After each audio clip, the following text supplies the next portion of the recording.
Today's themes come at a time when the UN Sustainability Goals need to happen in just 5 years, which includes ending world hunger and promoting sustainable agriculture.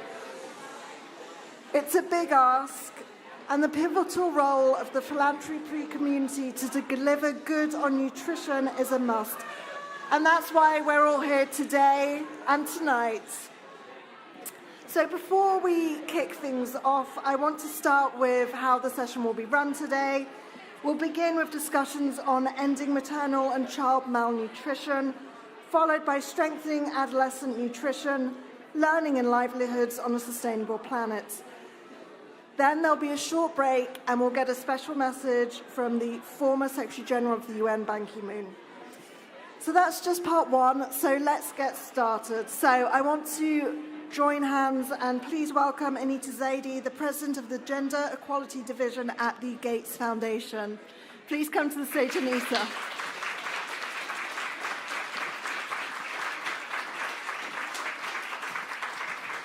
Welcome, Anita. Now, Nutrition for Growth Summit is coming at a challenging time for the sector. So I want to ask you, what is the Gates Foundation seeing in its work that gives you reason for optimism in the future? Yes, so we all need some optimism right now. Thank you for that question, Pascal. So these are difficult times, and the cuts in development assistance have been large. They're much larger than any of us were anticipating.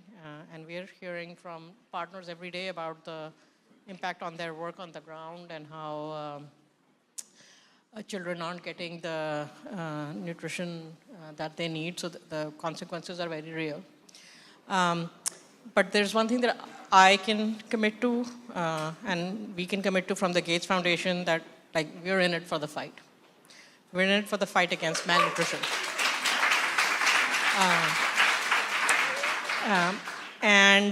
We won't. We see malnutrition and addressing malnutrition as core to our work on child survival and children thriving and growing to be healthy. And so that commitment is as strong as ever. And I know many of the people in this room are similarly steadfast in their commitments. So that gives me a lot of optimism. There are a few other things. For example, we know that the trend lines are on our side. So if you look at stunting since 1990, stunting has gone down by 50%. That is because of the work of all of you. We also know much better now than we used to what causes malnutrition, right? And the close link or nexus, as President Macron was saying, between maternal malnutrition and child malnutrition. So most child malnutrition is actually a result of maternal malnutrition. So things like school feeding programs that focus on girls and better nutrition, all of those in the long term will address under 5 malnutrition as well. For example, we know that using prenatal vitamins for every pregnancy in the world can really cut down low birth weight babies. And that's something that now there is lots and lots of evidence, and we should be doing for every pregnant woman. Another reason I'm optimistic is all of the science that is now accumulating behind the role of the microbiome and gut health, and how that is very intrinsically linked to nutrition and immunity. And we're learning more, and I think our future foods are going to be informed by that knowledge. Another reason for optimism is actually philanthropy. Right? And so if you look how many philanthropists are now stepping up and committing to addressing malnutrition compared to 5 years ago, 10 years ago, the numbers are many more, and people understand the role of nutrition in child health. And so that's something to celebrate. So all of those are sort of bright spots, even in this currently very challenging environment. Now, it's good to hear about the bright spots, and I want to go back to what you were just saying about the kind of advances we've made. So my next question is, we've seen so many advancements in global health and nutrition. So what is the Foundation strategy to keep up with the new tools? Yeah, so our strategy is, all our strategies continuously evolve as new knowledge is created. And one of the pieces where we've learned a lot is how to prevent malnutrition, right? Which is focusing on the mother, prevents malnutrition in the child. So that's a very big part of our strategy, focusing on maternal malnutrition. Another one is, as I mentioned, microbiome, gut health. How can we make foods that are better for children, more nutritious for children? If children are malnourished, lead to lower relapse rates, etc. And so those are ways in which we will contribute to new knowledge, as well as contribute to scale up of maternal micronutrients. And to keep up the momentum is really important. And that's why I'm really thrilled to be able to say that we will keep our commitment to nutrition and addressing malnutrition at $750 million over the next 4 years.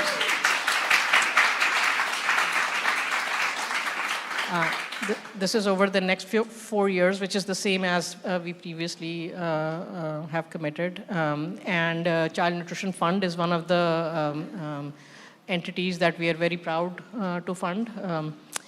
And the $750 million basically has 3 areas of focus, if I could mention. One is maternal newborn child health.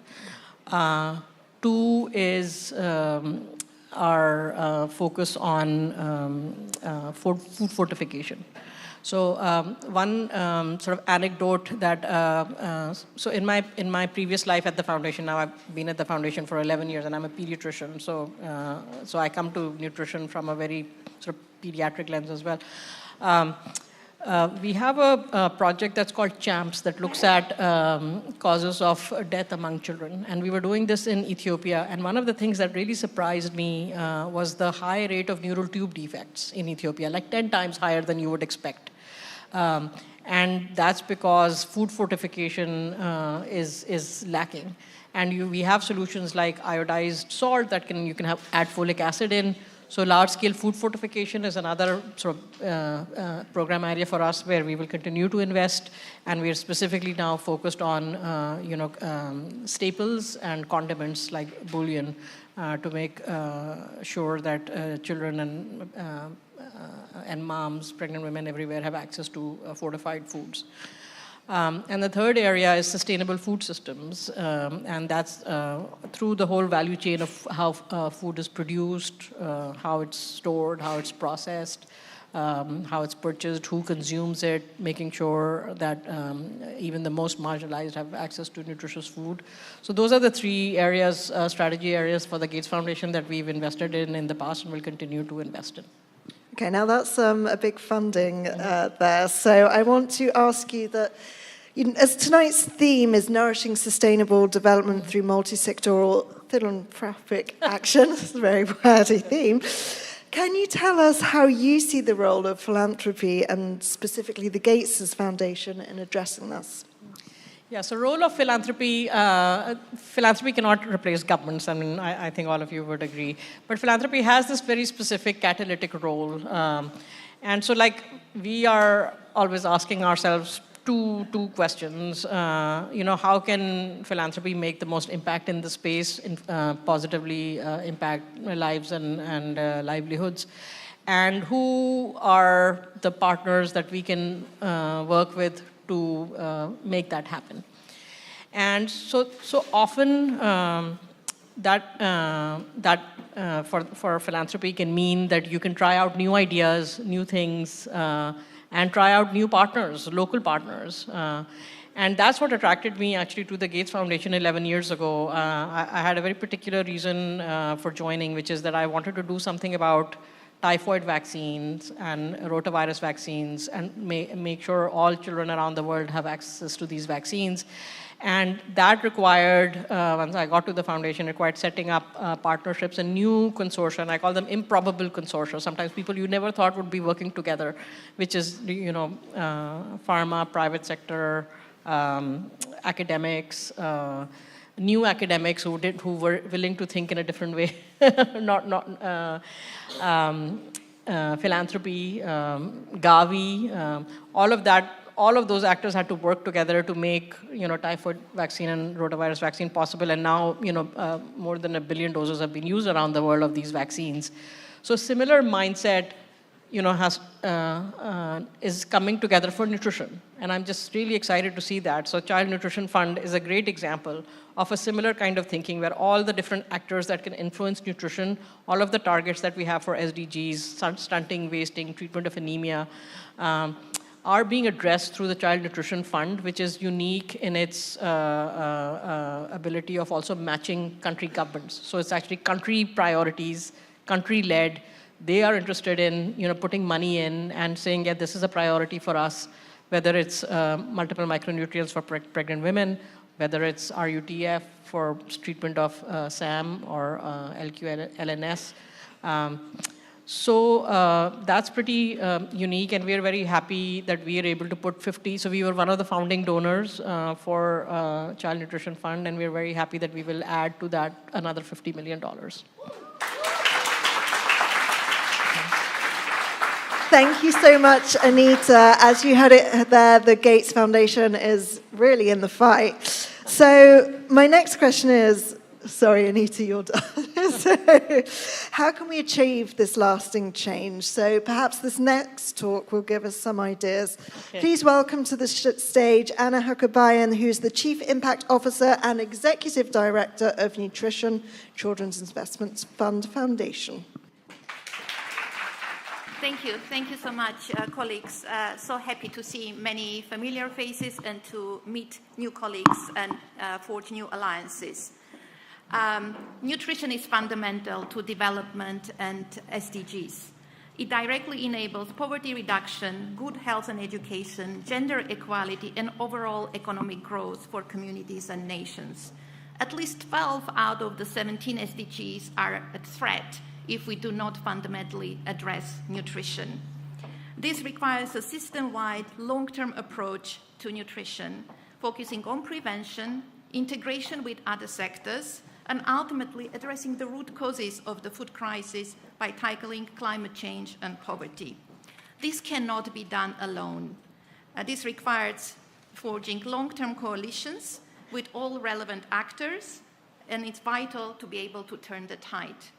And I wanted today to particularly talk about 3 examples of coalition-building approaches that CIF has been pursuing over the last years, and really looking forward to continue to doing so. One of them is the Child Nutrition Fund. CIF has been very proud to be an anchor partner of the Child Nutrition Fund. As Anita highlighted, we believe this is a very important mechanism because it enables philanthropy to be catalytic, because it is not our role to replace governments or other actors. It is our role to bring about leverage and catalytic action. The mechanism enables much funding one-to-one by domestic governments, and I'm very pleased to say over 18 domestic governments have already accessed and committed resources to the match window of the Child Nutrition Fund. This is very important because for a number of them, it's for the first time ever that they've created domestic budget lines for essential life-saving nutrition commodities. We're really looking forward to upping the ambition through the Child Nutrition Fund and reaching at least 320 million women and children annually by 2030. Through the Child Nutrition Fund and together with partners such as Gavi and the Ethiopian government, we've also been helping support integrated approaches and launching an integrated nutrition and immunization program in Ethiopia. We're again looking forward to doing further scale-ups of such approaches because we believe in an integrated health system delivery of nutrition. We were also very pleased to have launched the Integration Compact together with our partners, the UK government and others yesterday and today as well at the main summit. I also wanted to highlight another example of a coalition building, which is around the multiple micronutrient supplements, or MMS, as many of you know. Just earlier today, 4 philanthropies came together and we announced our joint 250 million commitment, and we're really going to work hard to raise 1 billion to meet the needs that we've highlighted in the investment roadmap. We believe this is an intervention that can provide healthy opportunities, not only for the mothers, but also for babies and children. And we know that it alone cannot be enough, and this really needs a healthy, functioning system that can really help deliver this intervention. So we're looking forward to opportunities to help look at community health worker system strengthening and health system strengthening more broadly to be able to deliver this essential intervention.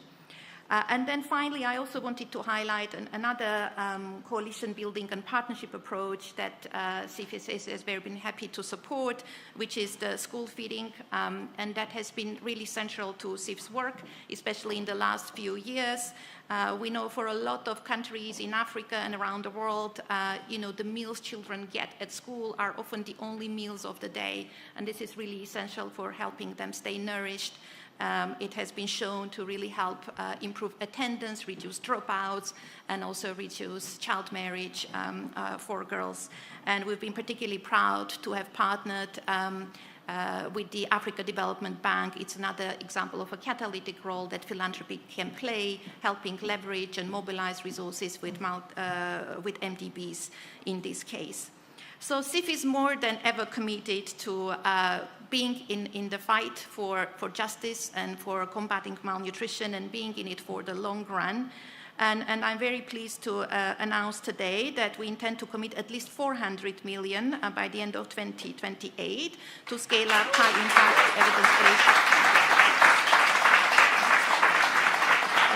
evidence-based nutrition interventions.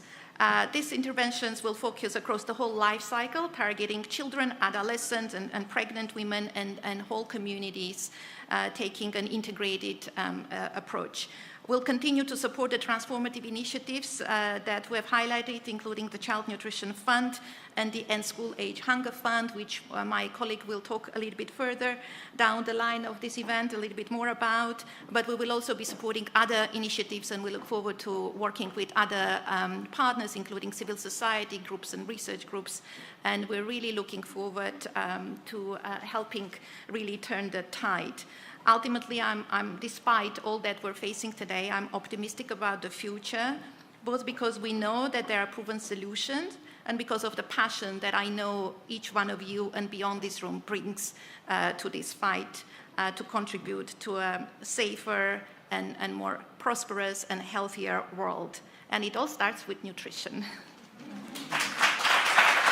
Thank you, Anna.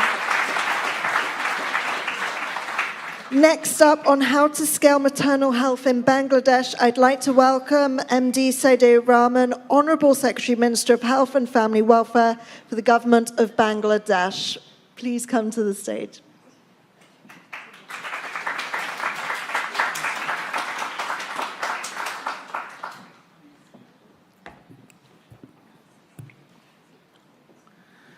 Distinguished guests, Excellencies, esteemed colleagues, ladies and gentlemen, good evening. It is both a pleasure and honor to address you today as we gather to renew our shared commitment to the well-being of mothers, infants, and young children. Today's event marks as highly important for our collective vision for maternal and early childhood intervention. It is a privilege to speak on Bangladesh's steadfast commitment to advancing health and nutrition for all, a commitment enshrined in Article 15 of the Constitutions of People's Republic of Bangladesh, which affirms the responsibility of the state to attain basic necessities of life for its citizens. We have undertaken bold initiatives, that accelerated our progress towards a healthier, more resilient future. Bangladesh has made substantial progress over recent decades, with maternal and child mortality rates decreasing significantly. In the year 2011, it was 30 per thousand, and in the year 22, it was 20. Achievement is not so satisfactory, as SDG target is 12. We have to work more in this field. We are among the few nations on track to meet the World's Healthy Assembly targets on stunting. This progress is a testament to our shared dedication and resilience. However, we know that our journey is not over, as achieving the 2030 targets demands a renewed spirit of collaboration and innovation. Excellencies. I am convinced that fostering a healthy generation starts with prioritizing maternal health and nutrition. That is why we have placed and well-being of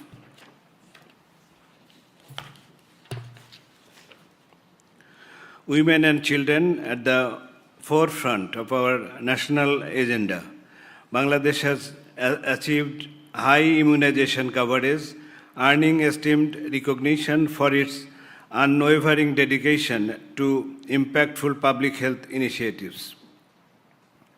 Today, I am proud to announce that Bangladesh is making another important stride by strengthening our commitment to maternal nutrition.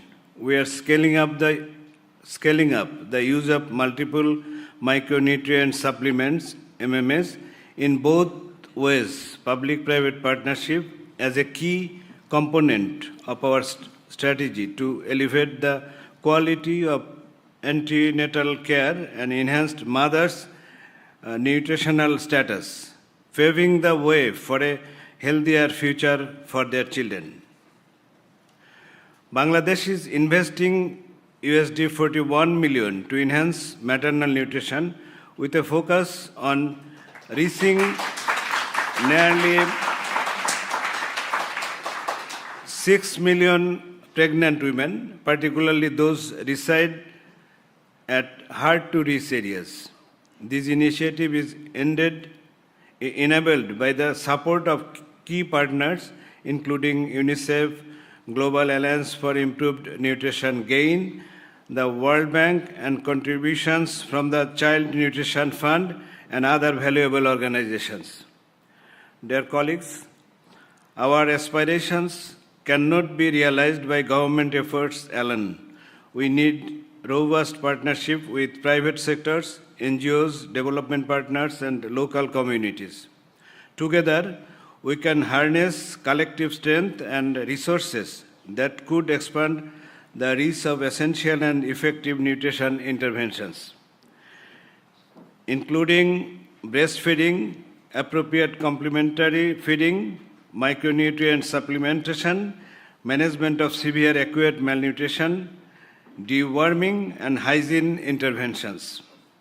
Additionally, we also address the structural factors that could improve nutrition.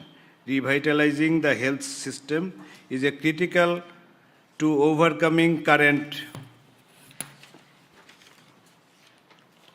challenges in policy, governance, and service delivery, while generating demand for services at the household level. Furthermore, we must prioritize managing nutrition, the aftermath of natural disaster, and stabilizing food prices. Well-designed safety nets can improve child health and nutrition outcomes, while contributing to poverty reduction goals.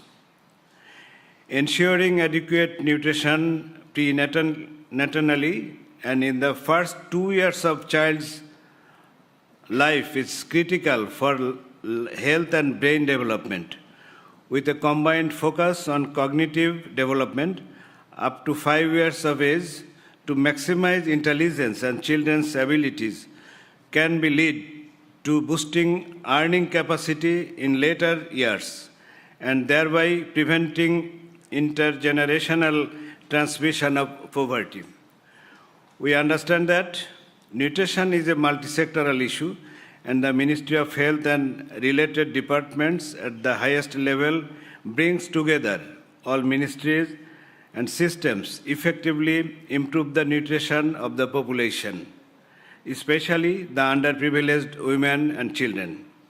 Dear audience, the Nutrition for Growth Summit reiterates our commitment and our resolve in transforming lives of millions of mothers and children in Bangladesh. In closing, I urge all of you to join support us in our journey as Bangladesh stands a juncture where we can make history and enable our country to scale newer heights. You all are cordially invited to visit beautiful Bangladesh, visit our activities and suggest us how can we improve our activities. Thank you all, and thank you for inviting this panel list. Thank you. And next up, catalyzing a movement for MMS, please welcome Olivia Kirk of the Kirk Humanitarian Aid.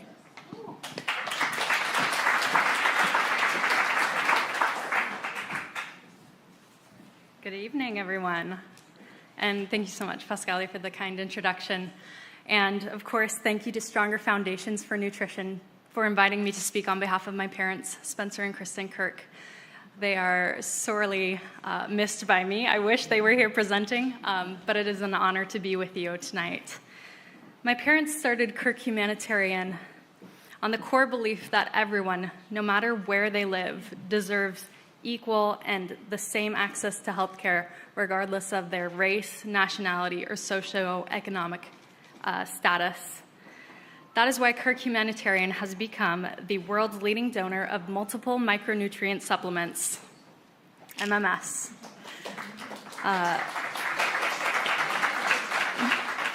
This prenatal health intervention at $2.50 a pregnancy drastically improves the health and well-being of mothers and babies. In the 23 years since Kirk Humanitarian began, our single-minded focus has been to improve the manufacturing capacity for the highest quality, lowest cost MMS in the world and supporting its evidence-based introduction to low and middle income countries. Some may ask, why do we need MMS if we have iron and folic acid tablets? To that I would say IFA was introduced nearly 6 decades ago, and I don't know of many products or policies or procedures that have not improved in 60 years. There is a better way, MMS. To date, Kirk Humanitarian has donated 10 billion doses of MMS and reached more than 50 million pregnant women worldwide, and that number will continue to grow. Thank you. This extraordinary momentum is the product of years-long efforts by those in this room, countries and organizations striving to make a difference in the world. On behalf of Kirk Humanitarian, I thank you for your continued leadership in scaling up powerful, proven nutritional commodities and your commitment to strengthening antenatal care systems to ensure every woman in need of MMS can access it. We recognize the impactful partnerships we've formed with UNICEF, the Gates Foundation, SIF, the Eleanor Crook Foundation, and other organizations which have helped form and strengthen relationships with national governments. Investments in MMS across the public sector and other local development and humanitarian organizations are critical for future sustainability and also to avoid creating donor-dependent systems. As you have heard tonight, the Child Nutrition Fund offers national governments the opportunity to double their investments in MMS by leveraging donor contributions. This match ensures equitable access for pregnant women, and donors, in turn, can double their impact by incentivizing domestic resources. The Child Nutrition Fund is the way for changemakers to expand the impact they have on the lives of women and children around the globe. I would like to end my remarks, and I know I'm almost out of time, by simply stating I believe in MMS. I believe in the power that it has to change lives and to better the health of women and children everywhere. And I would ask you, each one of you in this room, to see N4G and the Child Nutrition Fund for what it really is, a window of opportunity. Funds are limited, yes, times are hard, but now is the time to ask what we are willing to prioritize in order to see a change in the world. Thank you. Thank you, Olivia. Continuing the theme of the MMS roadmap, please welcome to the stage William Moore, CEO of the Eleanor Crook Foundation.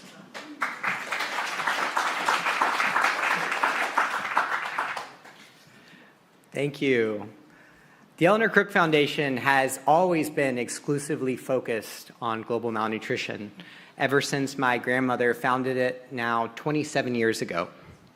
I'm happy to report today that we've officially fulfilled our last $100 million N4G pledge several years ahead of schedule.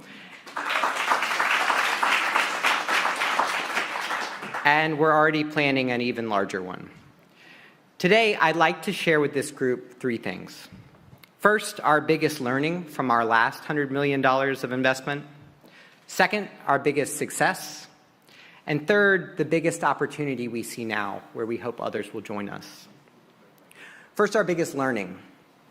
In my early years at the foundation, and I started when I was really just a kid, I was really convinced by the nutrition sector's multisectoral ideology.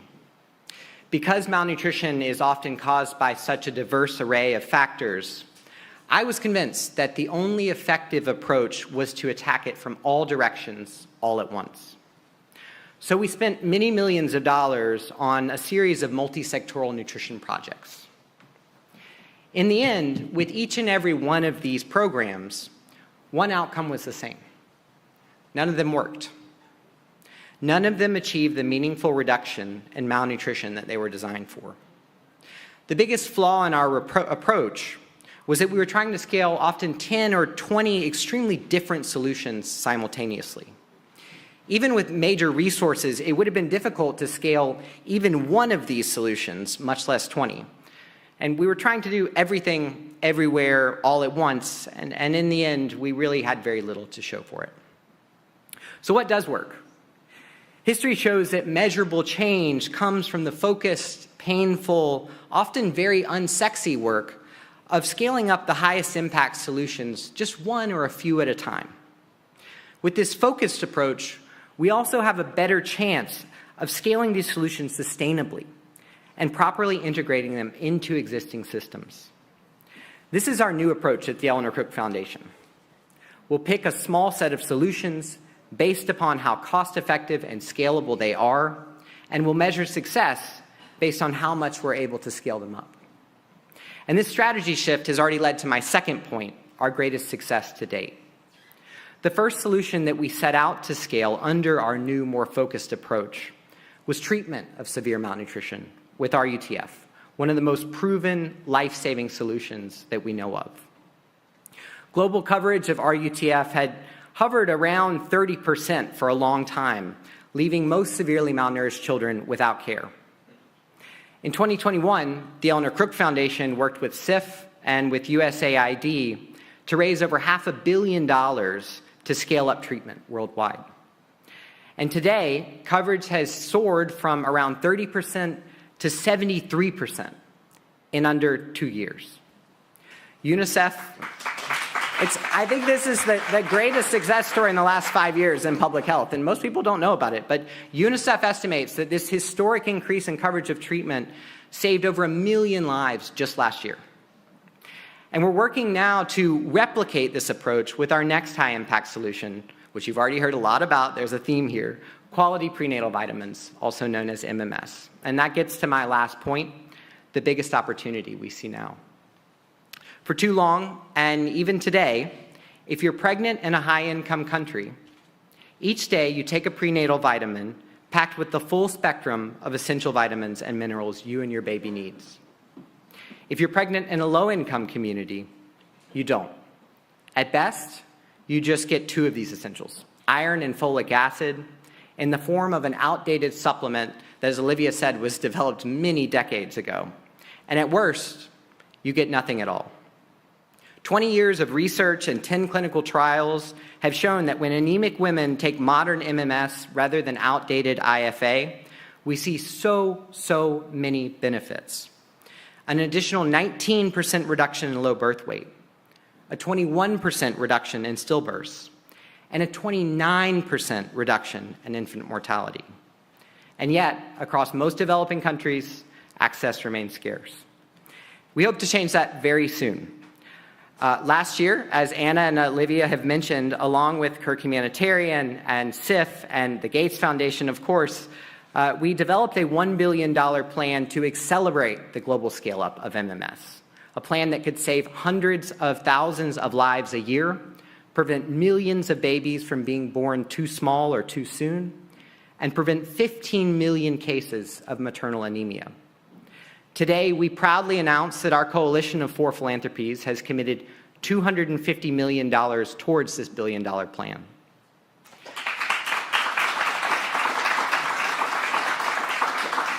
And I should say another big thanks to Spencer, who I wish was here, who is funding half of that $250 million. We are now welcoming others to join us, and we hope to come back together in September at the UN General Assembly with a broader coalition to announce the full $1 billion needed to ensure that every pregnant woman finally has access to good quality prenatal vitamins, no matter where she lives. Even in this challenging global moment, we in this room hold the power to change lives. By sustainably scaling what we know works, one or a few proven solutions at a time, we can rapidly save and transform millions of lives. We can finally bring the best solutions this community has to offer to the people who so desperately need them. Let's seize this moment, focus in, scale up, and make history together. Thank you. Thank you, William. Next up on the Child Nutrition Fund, please welcome to the stage Joan Machi, Director of Child Nutrition and Development at UNICEF. So I want to start with the disclaimer. That photo is very old. This is still me.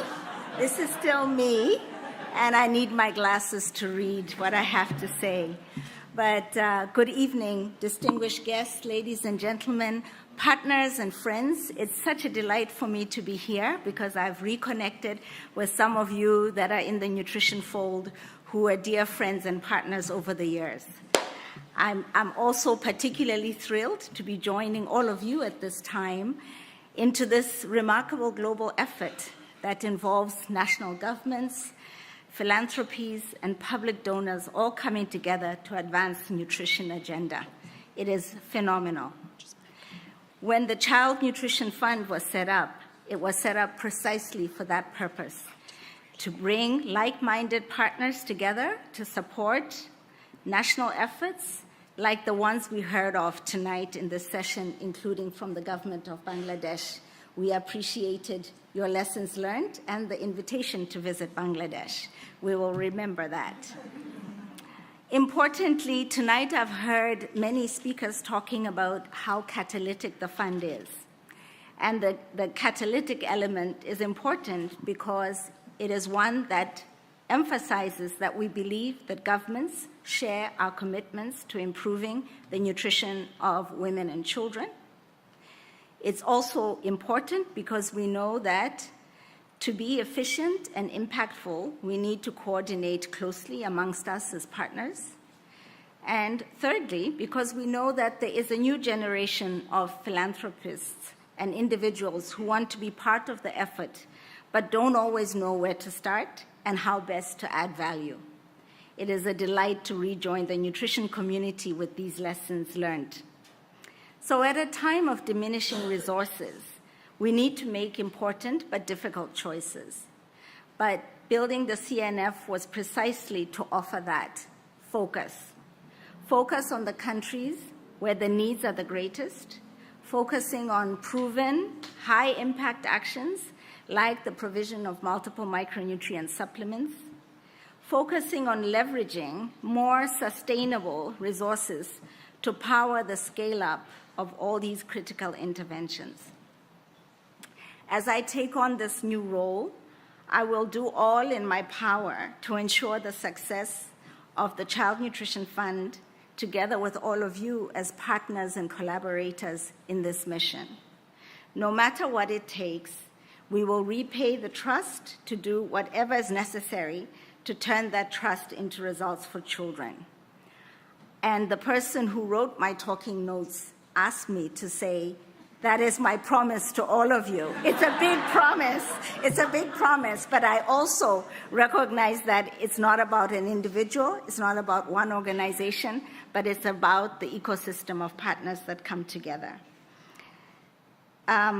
Over the last couple of years, we have seen unprecedented levels of support from our partners and colleagues, and tonight we also heard more, both in this room, and we know that some of these conversations will continue outside this room. All of this contributing to making the Child Nutrition Fund a reality. As UNICEF, we're deeply grateful for the support and for the new commitments that were shared and announced this evening. But one of you in particular has been instrumental in taking this journey to new heights. And tonight, I just want to acknowledge the newest partner to the CNF, Megan Curran. Thank you very much.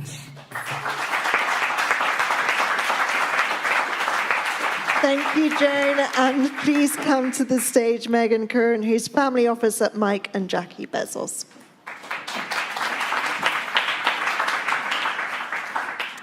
Good evening. Thank you for that very kind introduction. Before I get started, I just want to take a moment and really breathe in what just happened on the stage today. We had one after another tremendous commitment to nutrition, a reflection of our values and our priorities and the essential part that nutrition plays in all of our lives. So just a round of applause for the Gates, everybody. I mean, tremendous, tremendous, tremendous. Thank you. It's my task to keep the momentum going, so we'll see if I'm up to the challenge. But thank you to our hosts. Thank you for having me. I have the privilege of representing Mike and Jackie Bezos. For those of you who don't know, for the past 25 years, Mike and Jackie have spent most of their philanthropy focused on education.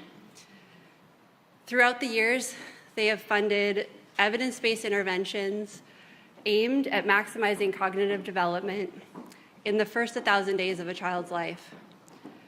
So you might wonder, what caused them to focus on nutrition when they've been so focused on education? Well, over time, they realized that hungry kids cannot focus in school. You can see it in the children's faces as they struggle to focus on what their teacher is learning. The hunger pains are too great to overcome. No matter how many education interventions you fund, if children are hungry, they will not learn. And that realization not only struck them, but stuck with them. And it led them to this new arena for them of nutrition. We are by no means nutrition experts. We're very new to this space. But we recognize that proper nutrition is critical for each child to flourish. Nutrition provides an essential foundation that allows a child to learn, to grow, and importantly, to remain healthy. I don't need to tell this crowd the importance of the first 1,000 days of a child's life, because you know that if you reach a child during that critical period, the cognitive development is permanent. It literally changes the trajectory of that child's life and that of his or her family and community. It is a generational shift that cannot be underestimated.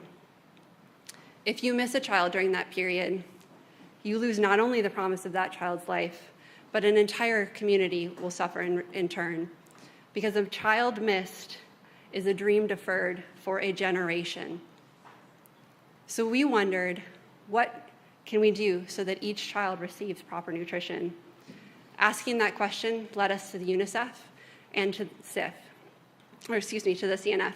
It's been nicely highlighted here by the panelists, so I won't spend too much time on the ins and outs of CNF, only to offer that as an investor, the CNF is an attractive investment because it is a collaborative platform to unite governments, global financing institutions, and philanthropists in the fight against malnutrition. It allows for strategic partnerships and is a force multiplier for nutrition investments. Given that the CNF facilitates evidence-based solutions that can quite literally bring a child back from the brink of death, we asked, what greater investment than to restore possibility for a child, a family, and a community?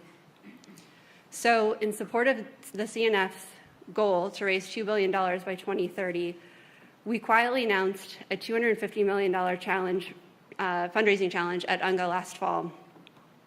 It was an invitation to join us in jumpstarting action, because we all know about the benefits of proper nutrition, but we need to act now.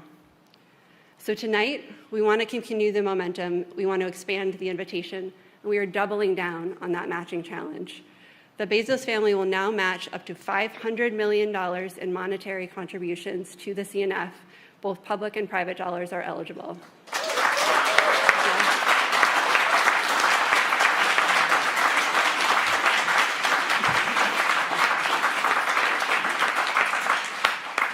We hope that this expanded match of $500 million will kickstart action. We know that the nutrition goals are bold and ambitious. We know that malnutrition presents a big challenge. But we also know it is not an insurmountable problem. We have the tools, and if we all work together, this is achievable. So if you want to affect generational change and seed a healthier future for children, we ask that you join us.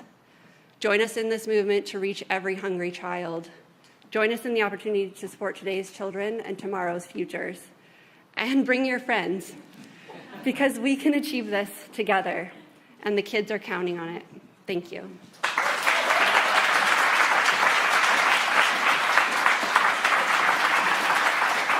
A big thank you to all our keynotes. Such amazing promises there and announcements to come. So that wraps up the first part where we're looking at young children and where it really starts from the beginning, and we can really see where we're literally sowing the seeds of life there. So without further ado, I'd like to introduce the next portion of the event, and we're going to talk about strengthening adolescent nutrition, learning and livelihood on a sustainable planet. So please welcome to the stage Elizabeth Yee, who is the Executive Vice President of Programs at the Rockefeller Foundation. Big round of applause, please.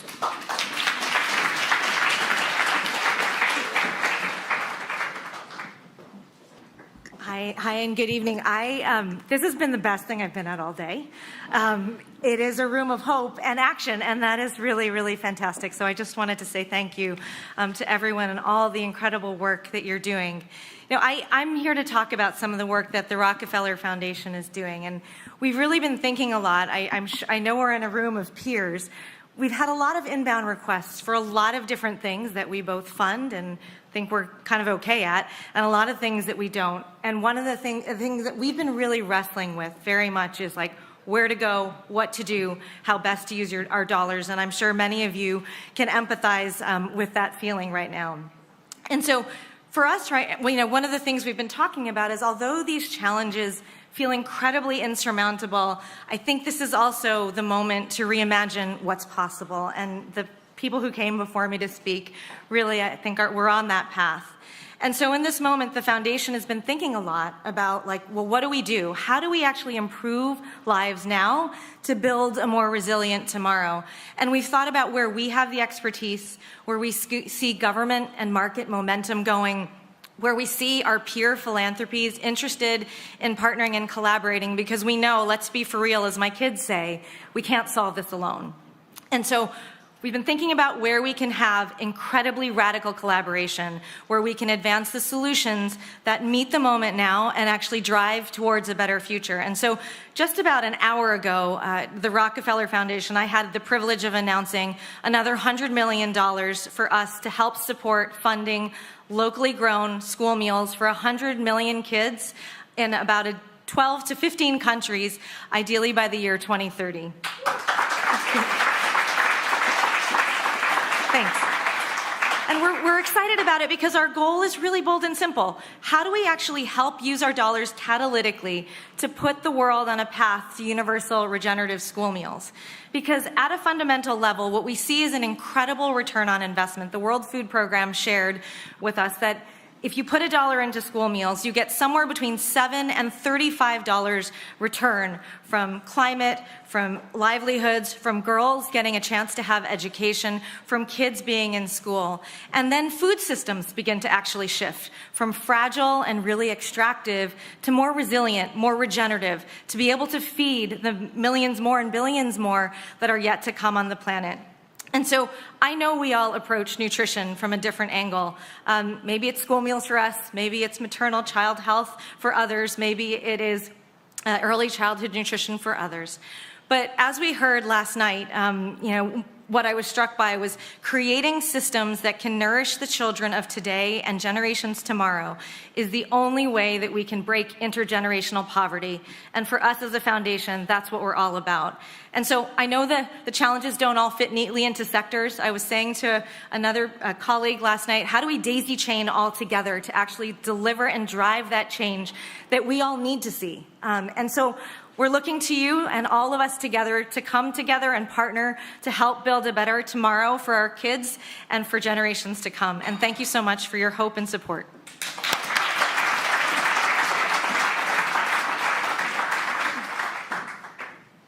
Thank you so much for those remarks, and we are all in this together. So stay with us as I'd also like to invite to the stage Valerie Gurinari, Assistant Executive Director for Programme Operations at the World Food Bank.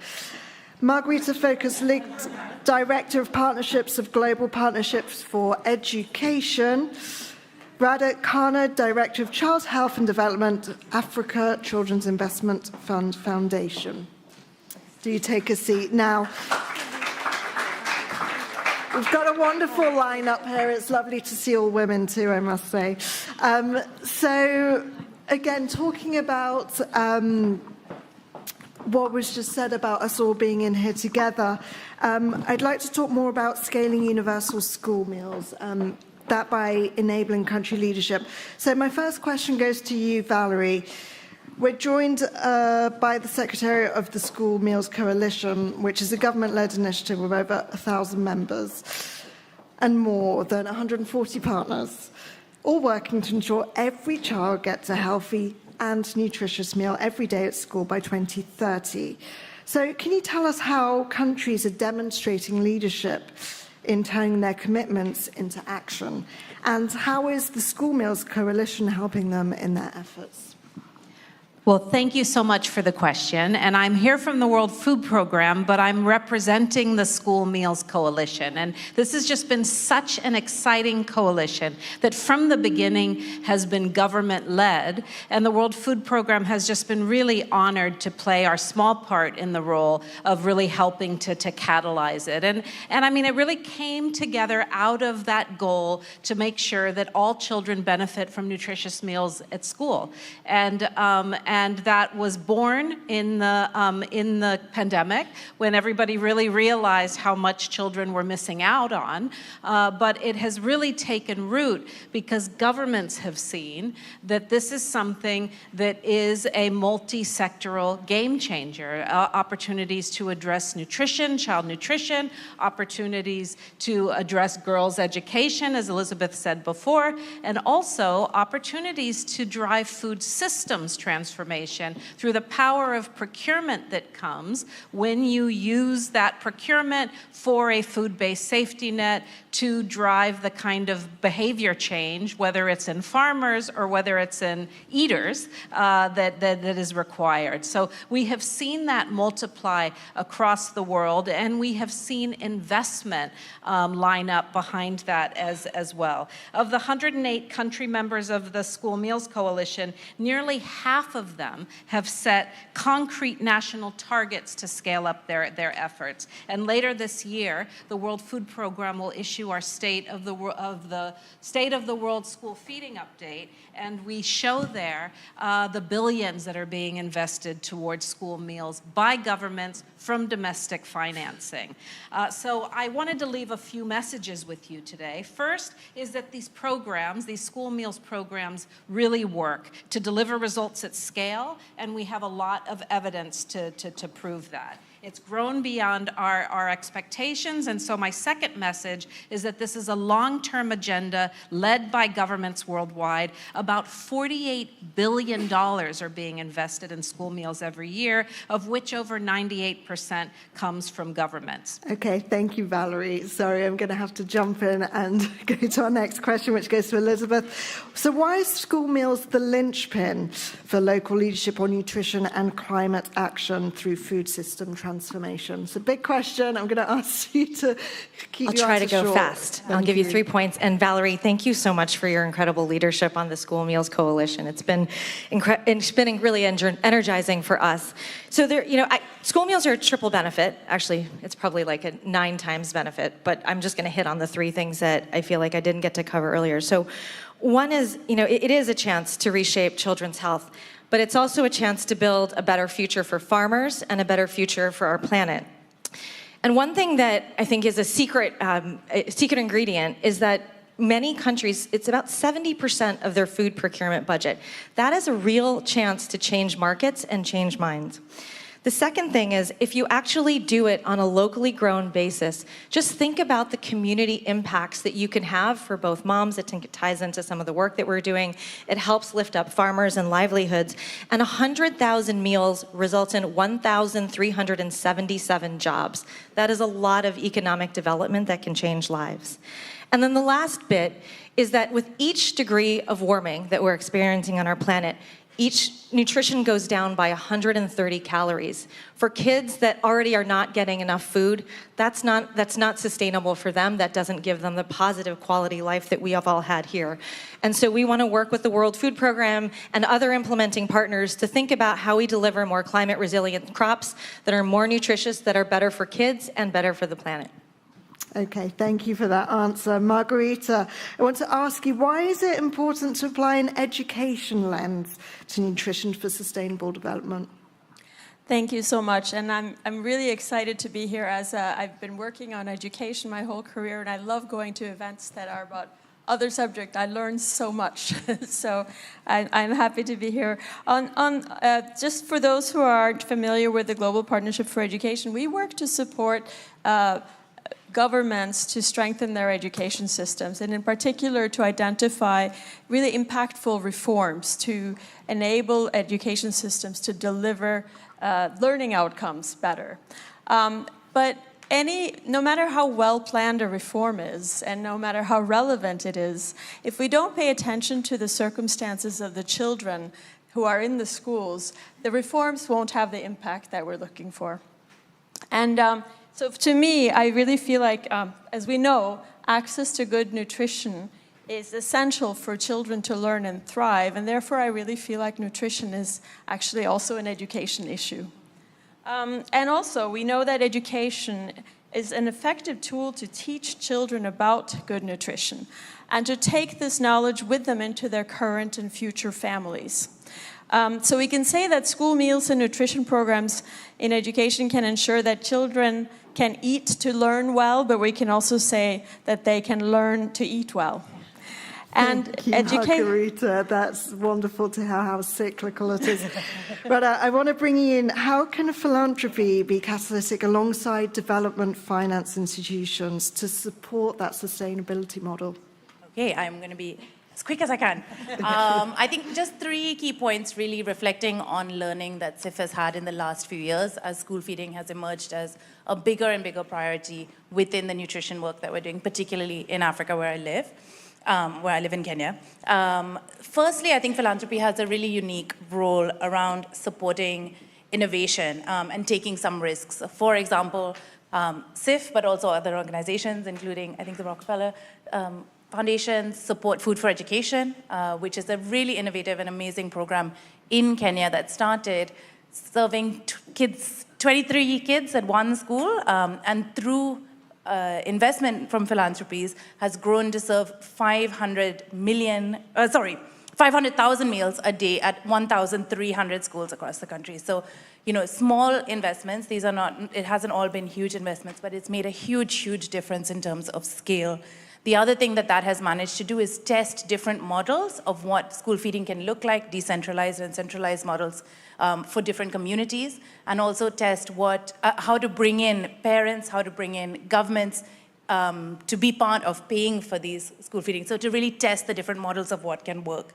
I think the second area for philanthropy is working with new and unique ways of actually financing this for governments. So SIF, together with the African Development Bank, is launching a $100 million fund called the End School Age Hunger Fund that will be supporting up to 8 countries, also mostly only on the African continent, to scale nationalized school feeding programs. So things like the School Meal Accelerator, things like ESSA really have the opportunity to bring countries in to practically plan for sustainable school meal programs in the long run.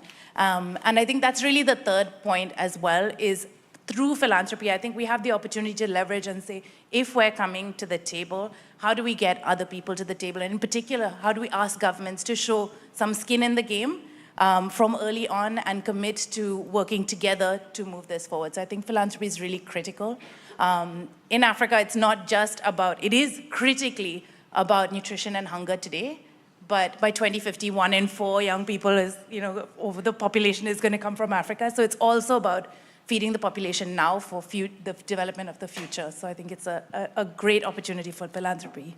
Thank you. I hope I stuck. Yeah, thank you. I think everyone can agree with that about the importance of philanthropy here around the world. Sorry we didn't get time to delve deeper into the subjects, but we're on a bit of a tight schedule here.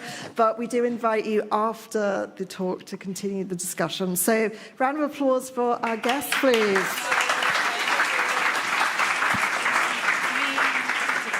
And I just have to give a huge thanks to the Rockefeller Foundation, because the leadership that they're showing is going to enable governments to do more and make each buck that they spend on school meals go further. So really, thank you so much, Elizabeth.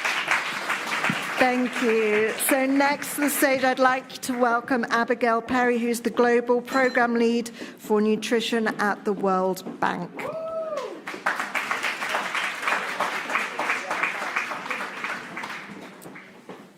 I'm between you and some hors d'oeuvres.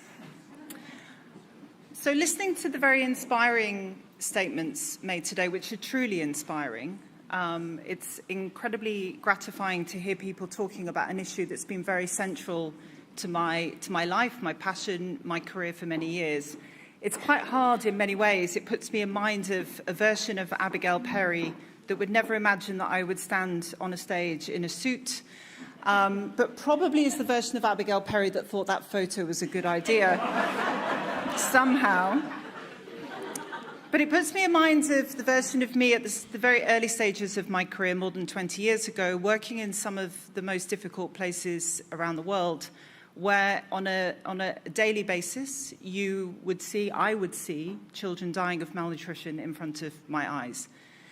It is really gratifying in a venue like this, in a context like this, that we keep people, women and children, and the experiences that they're having front and center. And I think it's so incredibly important to have the real face of malnutrition in our mind as we talk about these grand statements, commitments, and we stand on stages like this. The other thing that's very gratifying to me, and it comes down to the suit, is the extent to which I've heard the statistic, every dollar invested yields $23 in returns. Every dollar invested to address undernutrition gets $23 in returns due to the impacts on improving labor workforce, productivity, and ultimately in boosting economies. The reason why it's gratifying to me is because it's the product of very meticulous work by the World Bank to very concretely link evidence of highly cost-effective interventions and their impact on reducing stunting, wasting, low birth weight, on improving breastfeeding, and in turn ensuring that children are able to grow, thrive, and become economically productive members of society. And the reason why that's gratifying is that whilst the soft face of nutrition, the face of nutrition that got me into this career and has kept me motivated in this career, and the one that I think motivates many of you in the room, while that matters, when you're a government and the World Bank goes face-to-face, dealing with its clients, working with governments, governments need to know that when they're going to actually particularly taking loans to address this issue, that they're going to achieve the impacts that they're trying to achieve. So this is what we as the World Bank are doing, and as you'll have heard, hopefully this morning, from the Senior Managing Director of the World Bank is continuing to commit to support governments in their efforts to address this really fundamental issue of malnutrition. So hopefully by ensuring that at least $5 billion of support for government-led action at scale between now and 2030 will go a very long way in ensuring that we can really see progress in addressing this issue.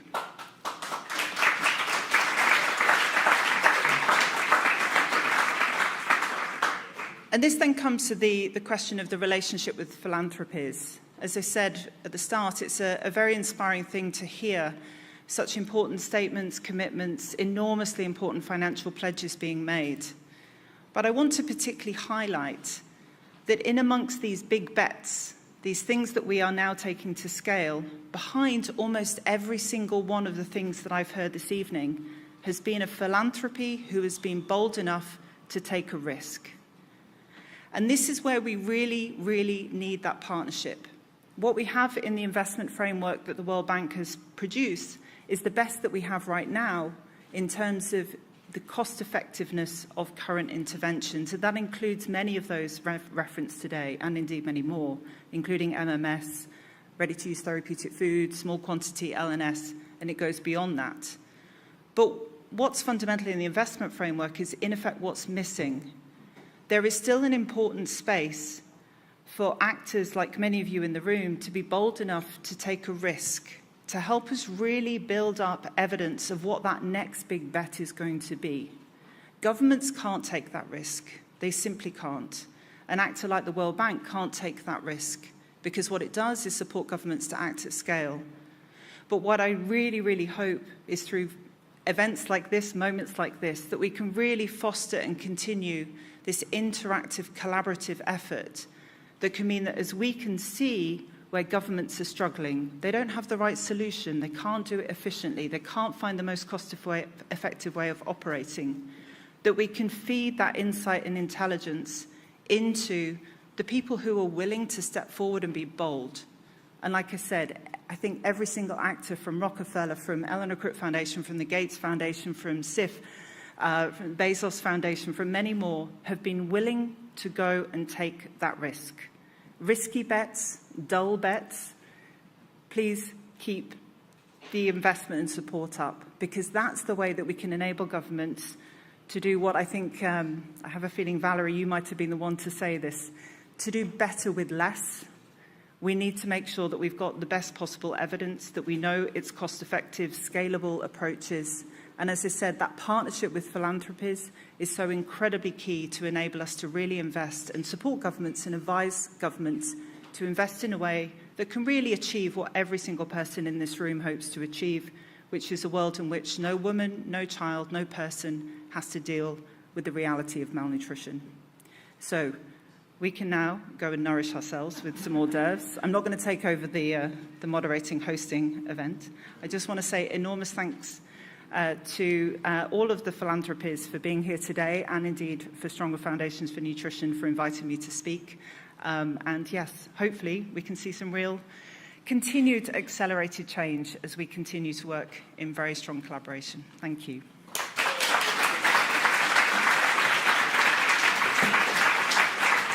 Thank you so much for those inspiring words. Now we're going to take a short 15-minute break, so do grab yourself a drink. Do come back, though, because we do have a special message from Ban Ki-moon. We've touched on some really great themes here. We've had some enormous, impressive pledges, and I'm sure there'll be much more. Distinguished guests, ladies and gentlemen, it is my great pleasure to address you today at the 2025 Nutrition for Growth Summit in Paris. We are convening today at a pivotal moment in history. Against the backdrop of shrinking overseas development assistance and shifting political winds, our world is at a crossroads. The earth is quickly warming, threatening our health, what we grow, and how we live. Gender gaps are also widening, undermining the rights of women and girls and our collective prosperity. And malnutrition rages, causing shocking numbers of deaths and sapping the potential of billions of people. At this moment in history, it is essential that we align around the foundational building blocks upon which we can build a stronger world. The right to adequate food is one of these foundational building blocks. It is both a maker and a marker of development and a fundamental human right that is a bedrock of just and stable societies. And it is clear that good nutrition for women and girls is a key driver for both climate and gender justice, and that a climate and gender just world is a well-nourished world. Today, 2 in 3 women of reproductive age are deficient in at least one essential micronutrient. Despite the critical role that women play in food systems and agriculture, they face barriers in accessing finance, productive resources, and equal land rights to produce and afford nutritious food. When coupled with the burden of caregiving, including responsibilities of food education and preparation, girls and women often have little time to develop the financial independence to sufficiently feed themselves. The consequences are intergenerational. Children born to mothers with poor nutrition are more likely to be malnourished as well. Climate change compounds this crisis. Heat stress threatens healthy pregnancies, and extreme weather like droughts and unpredictable rainfall can put women at greater economic risk. This is particularly true for smallholder farmers and indigenous women who are on the front lines of food production for their communities and are also guardians of our diverse and healthy food ecosystems. Despite their crucial role in food security, they receive less than 1% of global climate finance. This is deeply unjust. Now more than ever, supporting and fortifying the resilience of these women is fundamental to breaking the cycle of malnutrition. It is encouraging to see increased country leadership enabled by initiatives like the Scaling Up Nutrition movement and other global development partners gathered at the Nutrition for Growth Summit. Yet, despite current efforts, the world is sliding backward in tackling malnutrition. To get back on track, we must deploy every tool at our disposal. We must accelerate our efforts to address malnutrition, which are essential to adaptation and mitigation efforts in the fight against climate change. I call upon world leaders to increase investment in nutrition-smart agricultural research through global networks like CGIAR. More funding for smallholder farmers, including agricultural adaptation efforts, would ensure climate-resilient crops reach the field, helping farmers adapt to extreme weather events, and elevating indigenous knowledge through increased investments in pastoralists and indigenous leaders will help promote sustainable and climate-resilient food systems that protect biodiversity and benefit us all. Dear guests, 30 years ago, the Beijing Declaration and Platform for Action was established, and the first convening of the UNFCCC Conference of the Parties took place, laying the foundation for a growing understanding of the essential links between gender, climate, and nutrition justice. Now, 30 years later, and with only 5 years to go until 2030, it is time for bold, coordinated action to fulfill these essential human rights. It is clear that a world with well-nourished women and girls is a more resilient world, a more equal world, and a stronger world for everyone. Let us build that world together. Thank you. Well, good evening. We have the hard task to have a little fireside chat while you've had your drinks. You know, you've been listening to a lot of really great speakers. It was definitely not the winner slot. What do you think, Kate? So it's the slot where you get to introduce yourself. Yes, so hi, I'm Kate Landon, Executive Director of the Ban Ki-moon Foundation. I'm Batil Misika. I work for the OECD Development Center, and I'm in charge of the network of foundations working for development, and we're the proud co-host together with Stronger Foundation.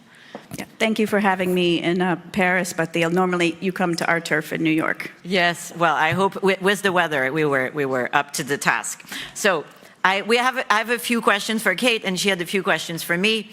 Don't worry, it will not be long. So Kate, after all we've heard, there's a lot of foundations that work in the gender space, in the climate space. Why should they care about nutrition? They've been doing their work in gender and climate. Great. Well, I'm happy to share some thoughts from that, building off of what my boss, our chair and founder, just said.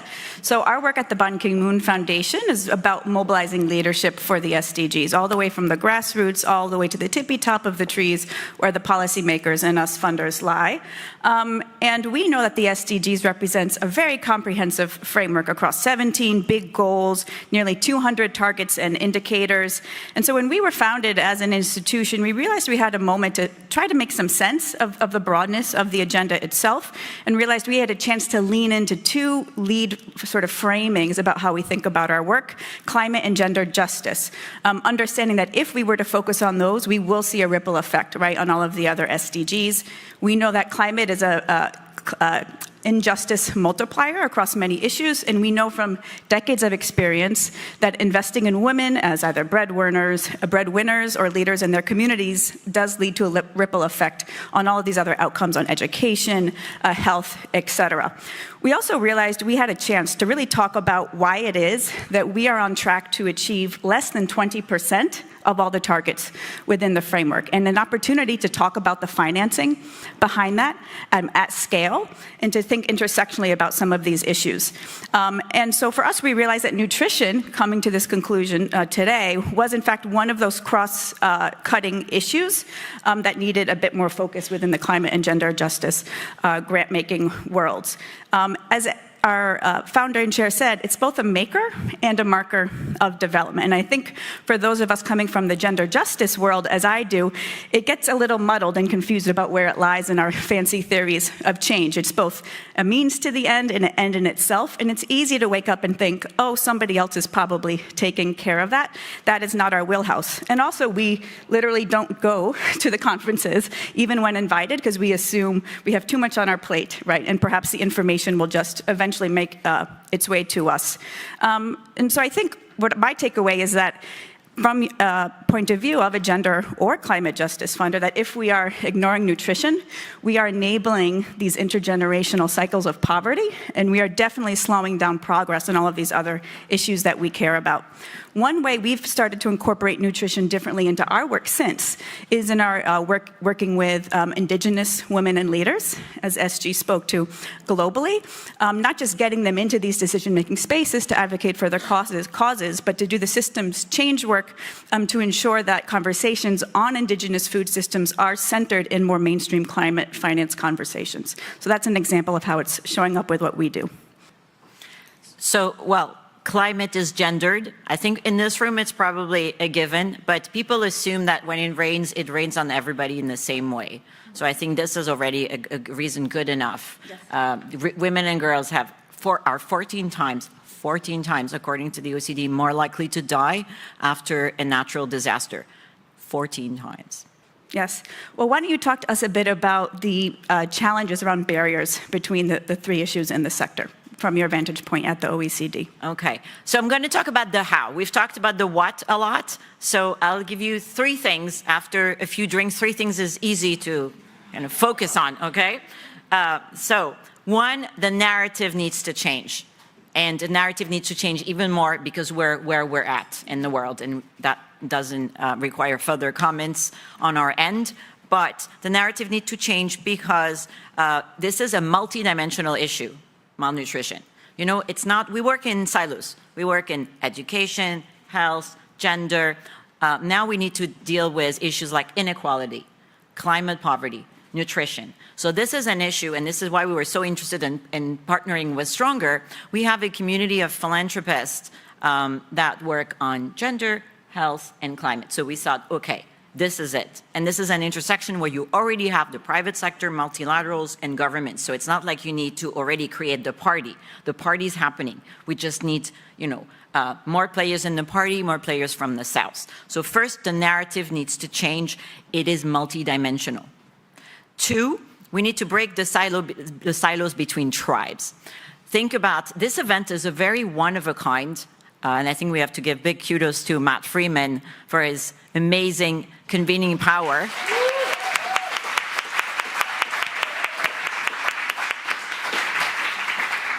So this is how it works with the tribes.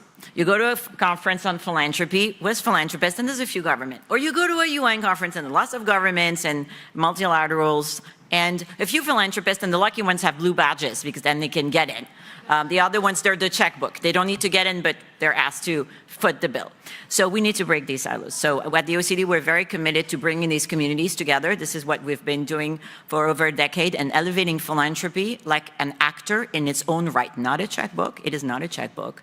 Our data shows that if you think of official development assistance, it's an orange, and philanthropy for development is like a mandarin. So first of all, forget it's not going to plug the gap, but the capital needs to be used differently. And is my 3rd point. We need to know what's going on. So we need more and better data. And this is the global goods that nobody wants to fund.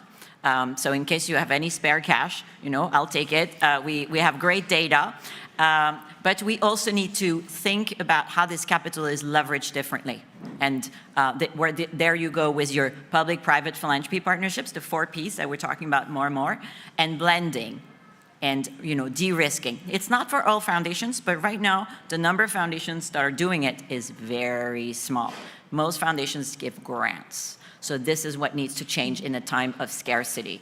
The how. Much more, the what, we know about the what. We need to change the how. So, Kate, back to you. Over this background that's a bit grim of 8 cuts, and it's been 17 billion, according to the OECD, from ODA, not excluding USAID. So, what is the specific role that philanthropy can play in this context? Is it going to be the savior? Well, I would just say we are very excited at the Ban Ki-moon Foundation to be working with the OECD and Stronger Foundations for Nutrition on this, and particularly the call to action, Nourish Equality, a philanthropic guide to the double dividend of good nutrition and gender equality. So The BKMF, we were really proud to host an event, an amazing side event at CSW this past March in New York, and we're looking forward to further events during UNGA and Climate Week and such. And in a nutshell, if I could summarize it, I would say the role of philanthropy is, as has been shared, contribute risk capital and support innovation. And I would say innovation by today's standards, or even the standards of 10 years from now, not the standards of 10 years ago. 2, figure out what's working, as has been shared already on the stage, and collaborate with others to help grow those solutions.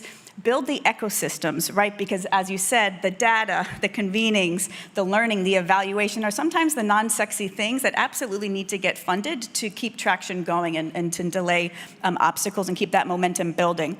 And then I would also offer that we should always be thinking, even as philanthropists, about what we can do beyond the checkbook, as you shared.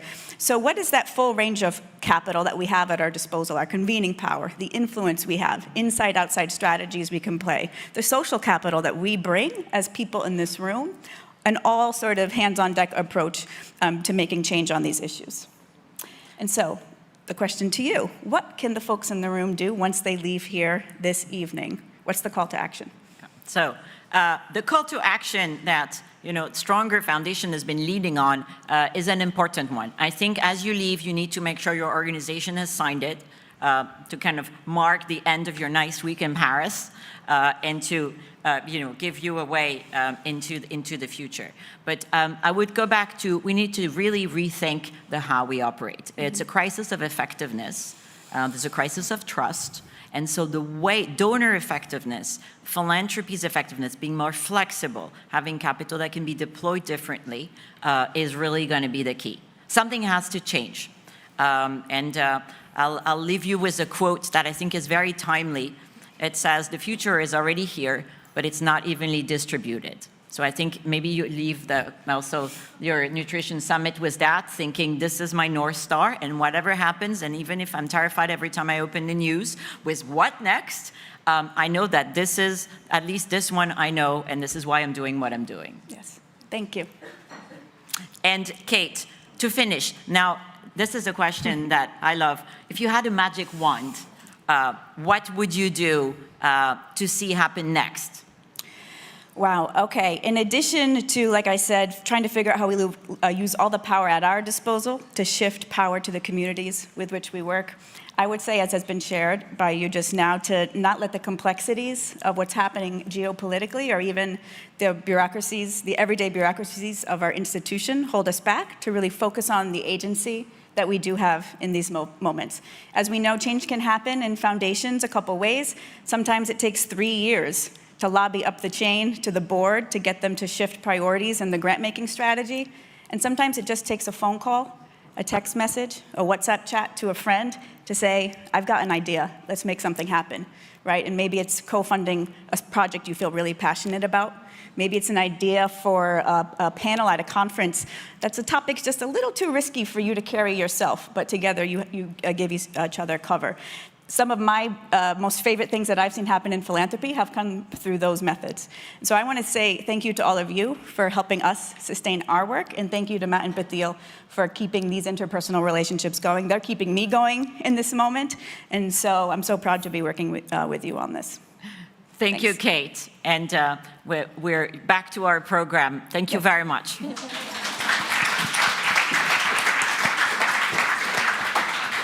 Thank you, Kate and Patil. That certainly gives us a lot of food for thought. Next up, I'd like to introduce our next session, which is on unlocking good health for all. So to tackle that meaty discussion to begin, I'd like to introduce Marinella Capriati of the Give Well to the stage, please. Thank you.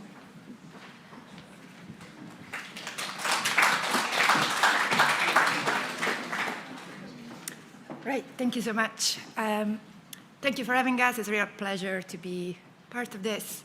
And I'd like to use this time to tell you a little bit about GiveWell, our work, what we do, and how we do it. And I hope that as you hear what we do and how we do it, this will resonate with you, because our hope is to really build partnerships and find ways to collaborate with you more in this kind of like shared project we're working on. So who are we? GiveWell is an NGO that focuses on finding and recommending cost-effective donation opportunities. You can think of us as a crowd-funded foundation. So we do a lot of research, about 60,000 hours of research every year to identify promising donation opportunities. We publish all of our work online, and then the donors that follow our recommendation fund these projects. Last year, we funded about 350 million worth of grants, and 50 million of those were directed to nutrition programs, in particular vitamin A supplementation, treatment of acute malnutrition, and iron fortification and supplementation. We focus on programs that are evidence-based and cost-effective. So the focus on evidence is because we think that it's just really hard to have impact, and we want to focus on evidence to narrow things down and focus on what we know can work. The focus on cost-effectiveness is because the need is so much larger than what we have resources to do, and so we want to make sure that the resources we do have are directed towards programs that can do the most good and have the most impact. So that's the theory, but what does it look like in practice? One of the main areas we focus on is vitamin A deficiency and vitamin A supplementation as a way of addressing vitamin A deficiency. So why did we choose to focus on that? First of all, because we know that addressing vitamin A deficiency can save lives. So evidence suggests that vitamin A deficiency has a really negative effect on kids' ability to fight infectious diseases, in particular measles and diarrhea, which are leading causes of death in Africa, where child mortality rates are especially high. But we also know that there are inexpensive ways of addressing vitamin A deficiency. So vitamin A supplementation can cost about $2 per child per year and is an effective way of addressing vitamin A deficiency. So once we have kind of identified cost-effective programs, we really narrow things down and dig into the evidence on these programs. What does that mean? So in this case, we have looked at meta-analysis, kind of summarizing the evidence on the effectiveness of vitamin A supplementation on mortality. We've looked at the best way of aggregating the individual studies, risk of publication bias. We then also looked at the way we can translate the effectiveness from the literature to a specific effect of the programs we might want to fund. And so how the effectiveness might change as we change things like the dose or the interval between supplementation or the baseline vitamin A deficiency. We've spoken to about 11 experts. We've had a team that was focused to really dig into the assumptions that we make into our reports, basically spending about 400 hours just working on quality control. All of this is summarized in a report that we share online. All our work is published online. To give you an idea of the kind of scope of this work, we ended up with a write-up that had about 340 footnotes. So we're really into the detail and the nitty-gritty of the evidence review. But once we have identified vitamin A supplementation as a promising area, we then moved on to recommend specific programs to our donors to support this work. So in 2024, we recommended 35 million to vitamin A supplementation programs. We estimate that will lead to 18 million children receiving vitamin A supplementation, that's across 9 countries, and that approximately 9,000 deaths would be prevented because of that work. At the same time, we are really focused on continuous learning. So while doing all this kind of like in-depth review on the evidence, we've identified a large number of questions that remain open, and we want to keep making progress on these questions, and that's also part of where we direct our funding.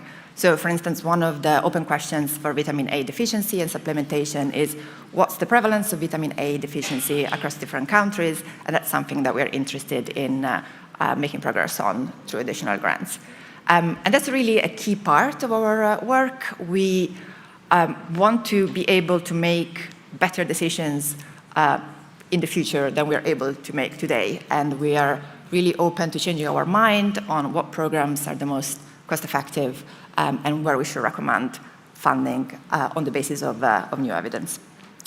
So I hope this gives you a bit of a window in how we work. As I said, we publish all the work we do online, and that's both because we hope that it will be useful for people who are trying to address similar problems, but also because we really love feedback and input. So if that's something that you'd be open to, we'd really love to have conversations about this. If you think that there are opportunities to work together, or if you'd like to talk more about our work, please do get in touch. We really hope this is the beginning of a long-term conversation. Thank you. Thank you, Marinella. Next up, we have a fireside chat on health and nutrition integration. Please welcome to the stage Benoit Mirabel, President, One Sustainable Health for All Foundation, Sam Mayer, who's the VP of Global Strategic Partnerships at the End Fund, and Augustin Flory, who's the MD for Innovative Partnerships and Development Financing at Gavi.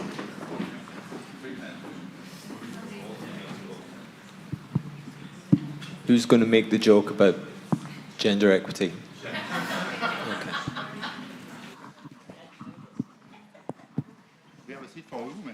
We do have, it seems that way. So we've been asked to reflect on a couple of key questions that I think we've heard a lot about tonight already. First of all, I'm Sam Mayer. I work with the End Fund, which is an organization many of you may not have heard of. We're a collaborative philanthropy vehicle dedicated to ending neglected tropical diseases. Now, these include parasitic worms, which, when we hear about some of the incredibly motivating factors for investing in nutrition, which have clearly been very effective tonight, we know that those kinds of investments are not necessarily optimized when the belly of a child is full of parasitic worms. We know that those worms will steal those nutrients, and we know that oftentimes they feed off the hosts themselves, causing iron deficiency anemia.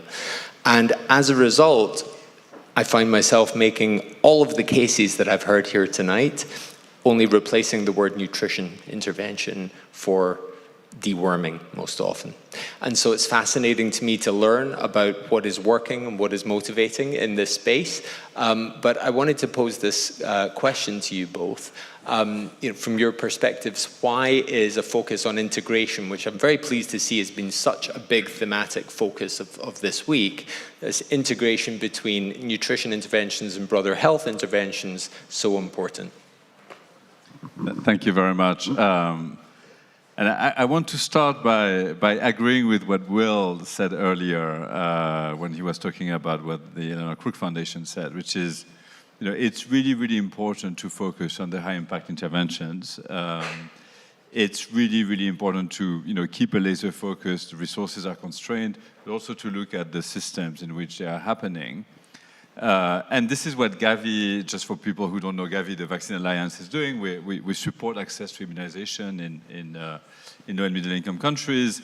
And we're super focused on the childhood vaccines that have incredible returns. So it's kind of, sorry for the nutrition community. I worked in nutrition for 12 years. I just shifted to Gavi. And the return for immunization is 1 to 54.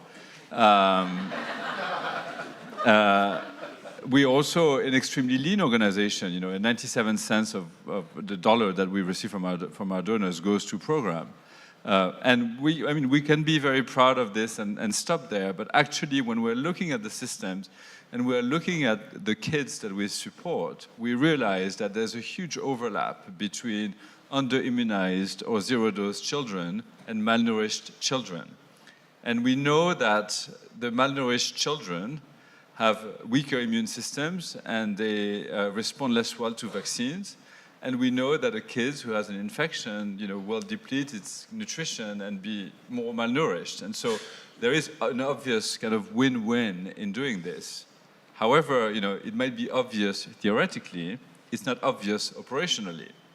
And so, what we've been doing at Gavi with the help of the stronger foundations around here, so it's ECF, it's CIF, it's the Aga Khan Foundation, it's the Power of Nutrition, is actually, scaling up integrated programs and having a very robust learning agenda for that, just to understand, how we can get reduced costs because we have more content to each contact with the children, how we can have better effectiveness in terms of the program that we do, and better health impact, nutrition impact, and less infections and so on. And so this is what we're doing in a few high-burden countries, and we believe that there is actually a huge potential, but we're building the evidence base, and we hope it will be scaled up. We're committed to continuing doing this with the help of our partners. Thank you. Yes, integration is crucial.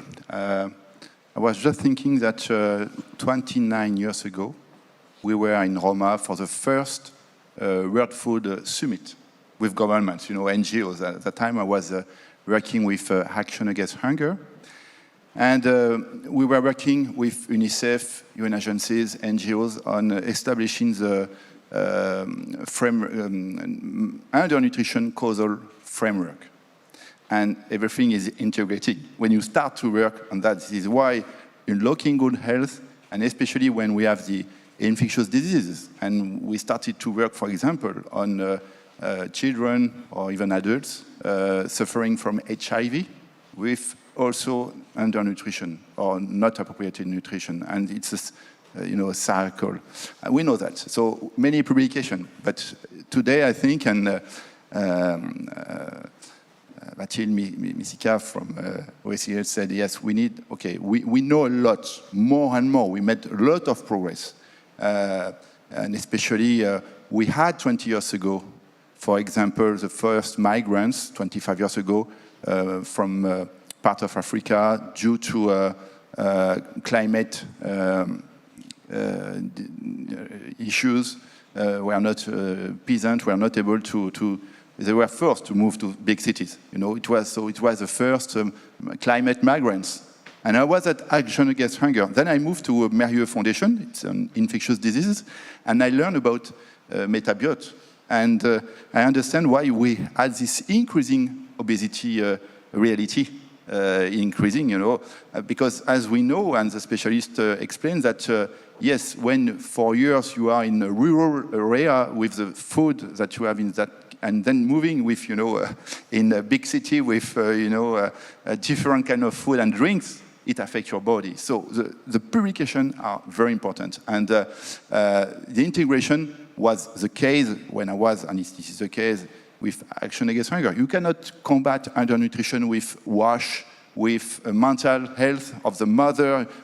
All this we know, but how we could scale up. And I met our friend from who was also in charge of scale-up nutrition, David Navarro.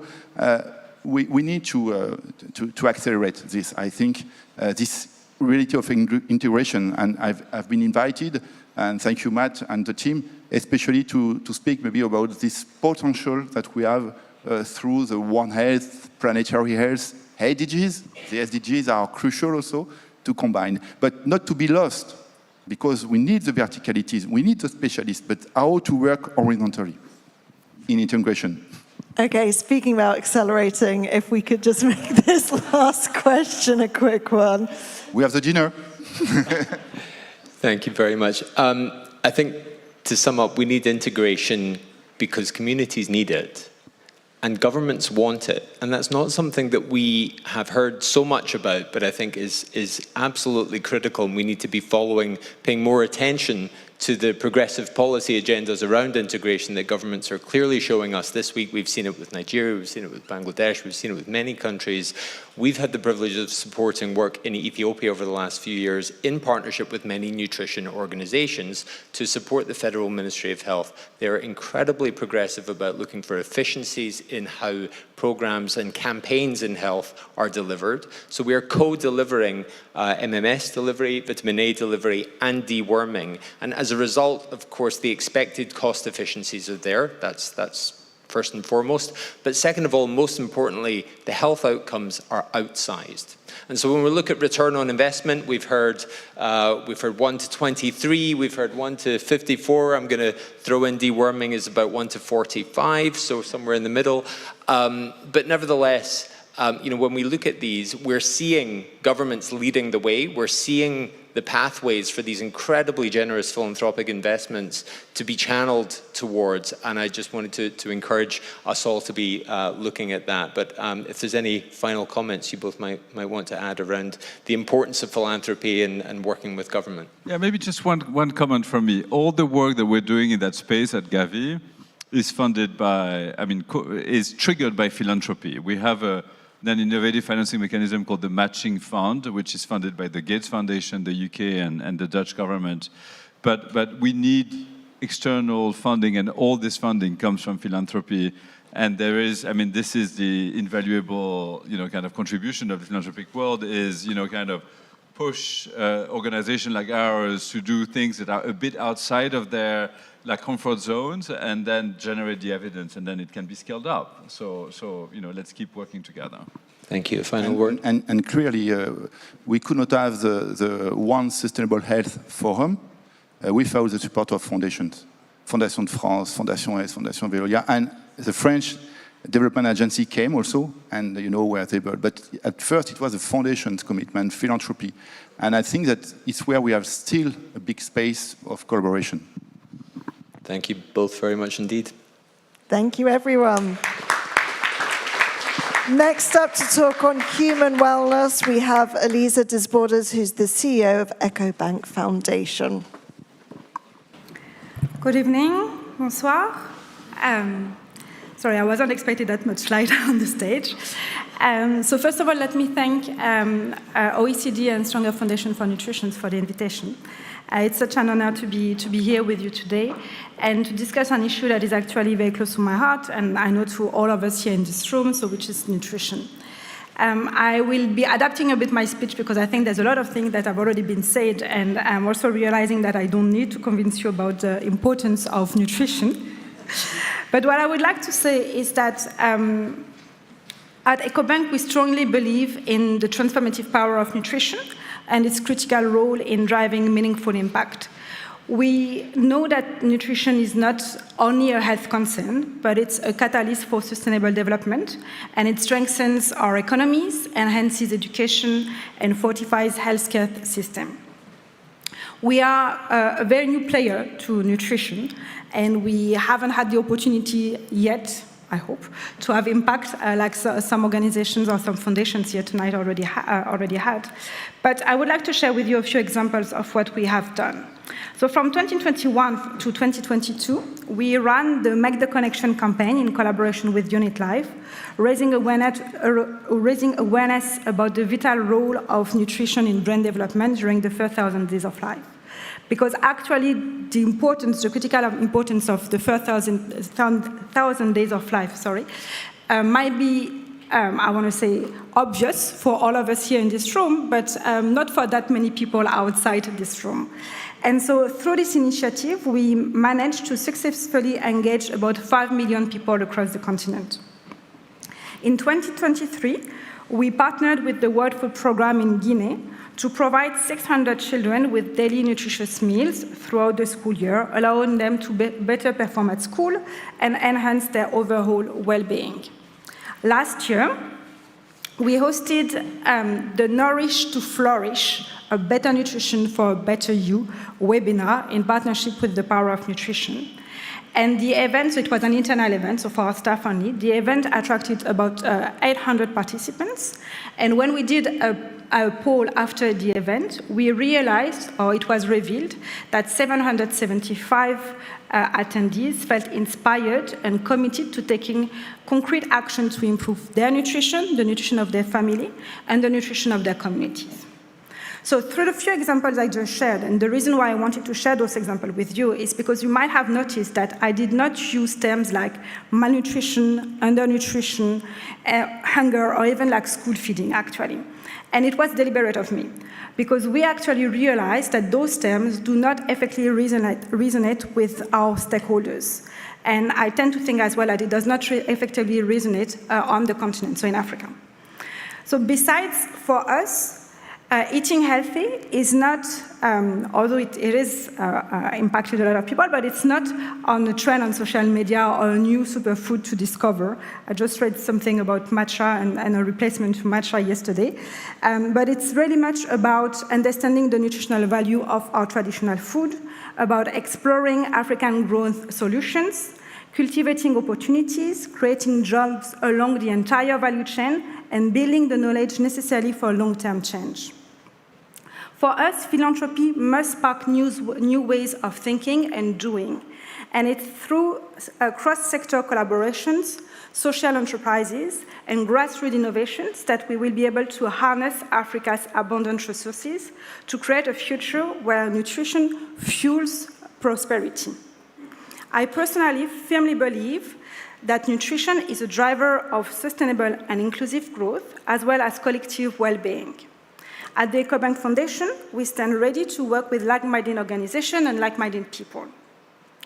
So if there's one thing that I would like to share and to leave with the room with, is that we should not only commit to supporting nutrition initiatives, but we should actually reimagining how nutrition can be a powerful enabler for progress. Because when we nourish people, we nourish possibility. And when we invest in nutrition, we invest in our future. Thank you.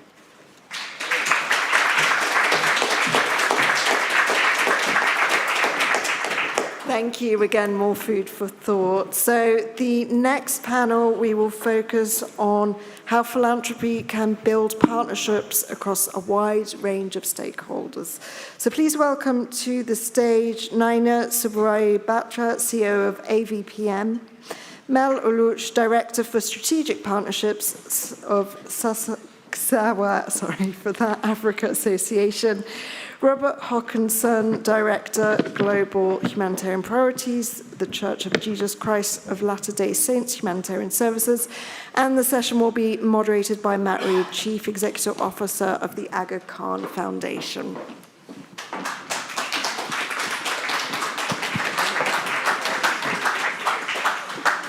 So welcome to Catalytic Philanthropy for Multi-Stakeholder Partnerships. And if you've had a couple of cocktails, maybe you can all say that 3 times rapidly.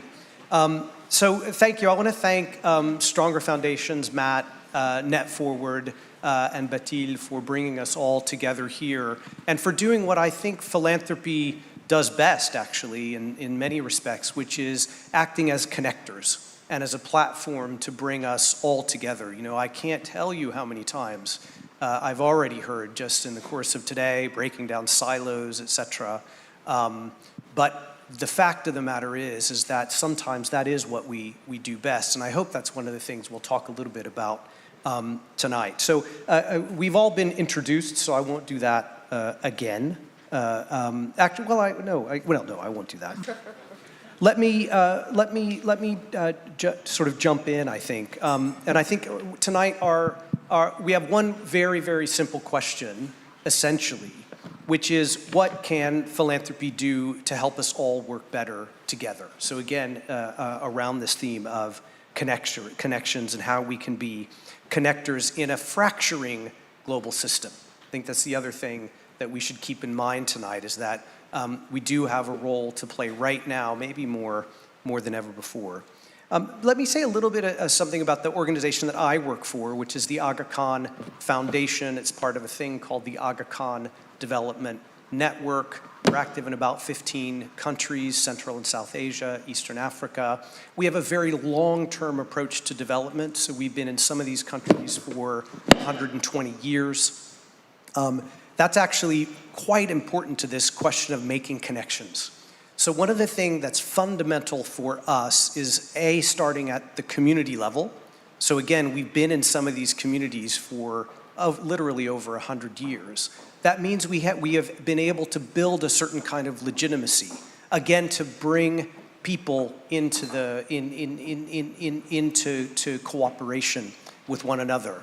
Augustin was talking about some of the work that we've been doing together with Gavi, and it's all about actually helping build trust in rural Pakistan around vaccination, around health authorities, around, of course, nutrition interventions. And I think sometimes we underestimate the value of trust, actually. It's probably the most precious commodity of which there's too little. And that's one of the things that we as a philanthropy can do, because we're an operating foundation working deeply in communities.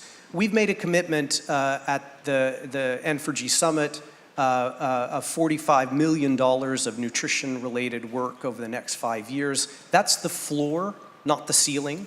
And so to the degree that we're able to create impactful collaboration in the places we are, that number will grow.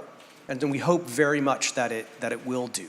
And so I think with that, let me turn to our panelists to learn a little bit more about what they're doing. And so Nina, I wanted to talk with you first. Tell us a little bit about the role that AVPN can play in connecting different forms of people and capital to the issues that we care about here, because I know that's really your raison d'être. Thanks, Matt, and it's actually great to be here. So thank you to the Stronger Foundation and to OECD for inviting us. You know, I think, Batil, you were just saying something about what we need to do and the call for action.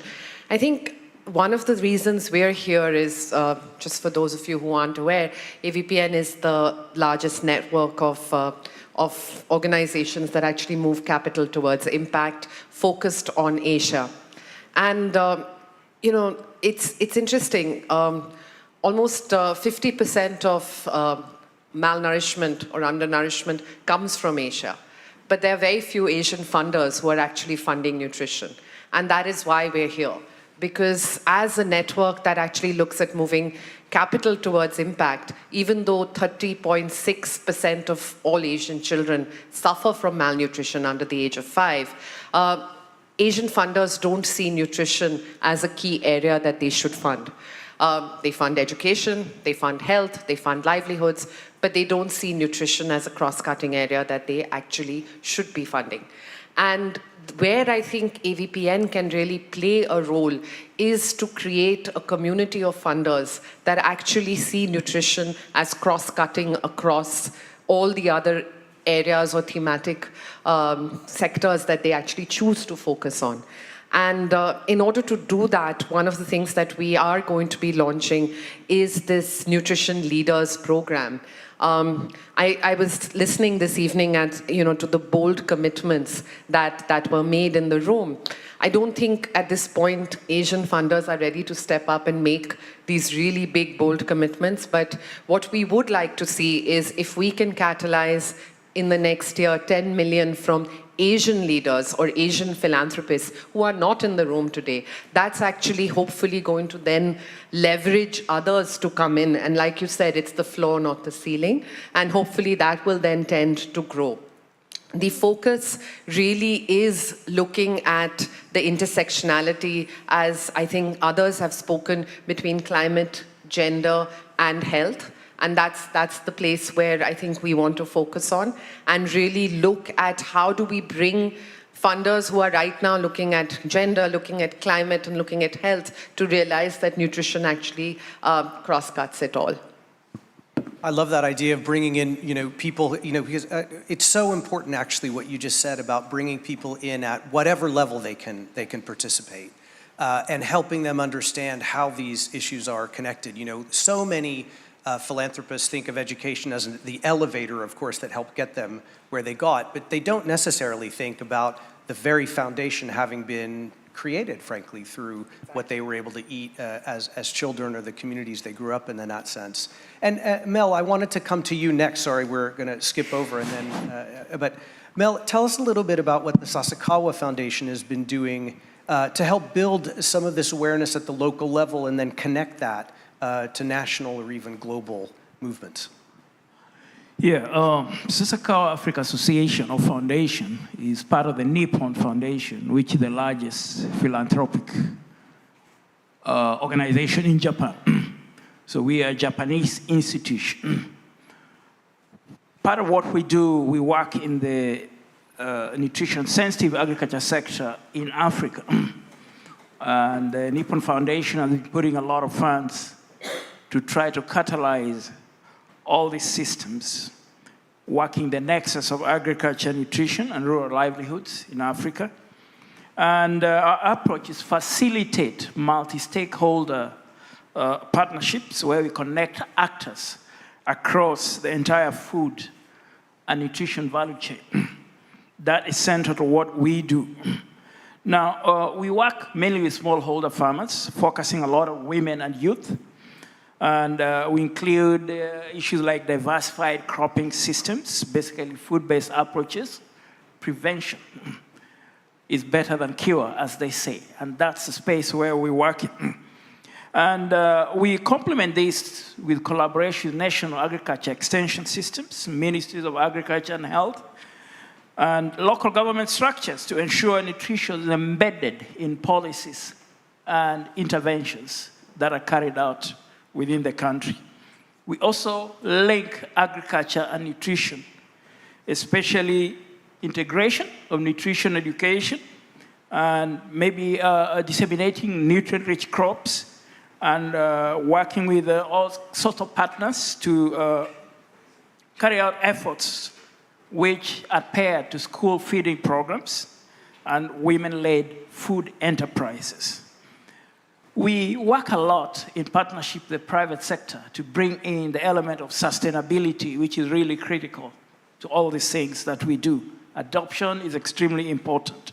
So private sector, food companies, agri-tech farms, input providers, output, financial institutions are part of the institutions that we work with on a daily basis to bring that element of sustainability and catalyzing additional funds to put into the food systems approach. Now, we ensure that nutrition-driven production is economically viable and sustainable for farmers and rural enterprises. Lastly, we work with regional and continental organizations. This includes joint initiatives to ensure that we elevate nutrition within agriculture investment plans. This is really, really critical.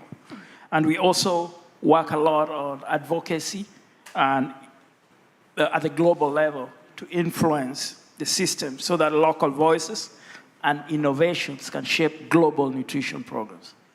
I mean, Mel, that list underscores one of the reasons why, African Development Bank's pledge today was $9 billion, actually, for food systems, as compared, say, to the World Bank's $5 billion. I mean, it underscores how central both smallholder farmers are, but also how agricultural livelihoods really underpin nutrition on the continent.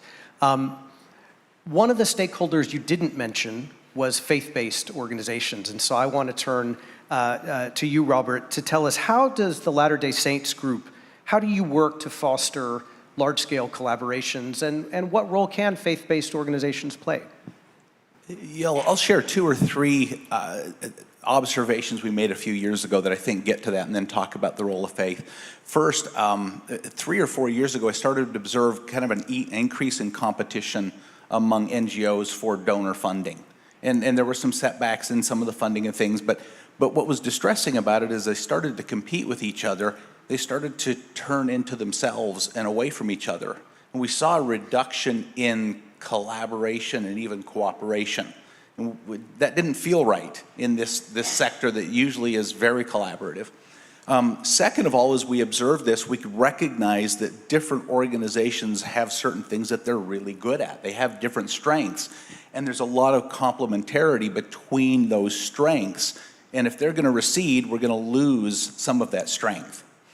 The other thing that we observed is, as we focused in on nutrition as something we wanted to really have an impact on, we recognized that we needed the strengths of all those organizations. So 2 years ago, we brought together 8 organizations, several of which we had worked with for many years, had a track record with them, a lot of high confidence in, and some we had worked with a little bit less time. but we felt like they would complement each other, and we gave them a challenge basically and said, look, number one, we want to see you collaborate. We actually want you to come back to us and show us how you're going to compound each other's strengths. Number two, we don't want necessarily just a nutrition-specific intervention. Come back and show us holistically how you're going to address this. And if that means we need to strengthen health systems, let's figure out how to do that. And then three, we said we want to be in this for the longer term, for 5 years. Let's look long term and build something that can last like that.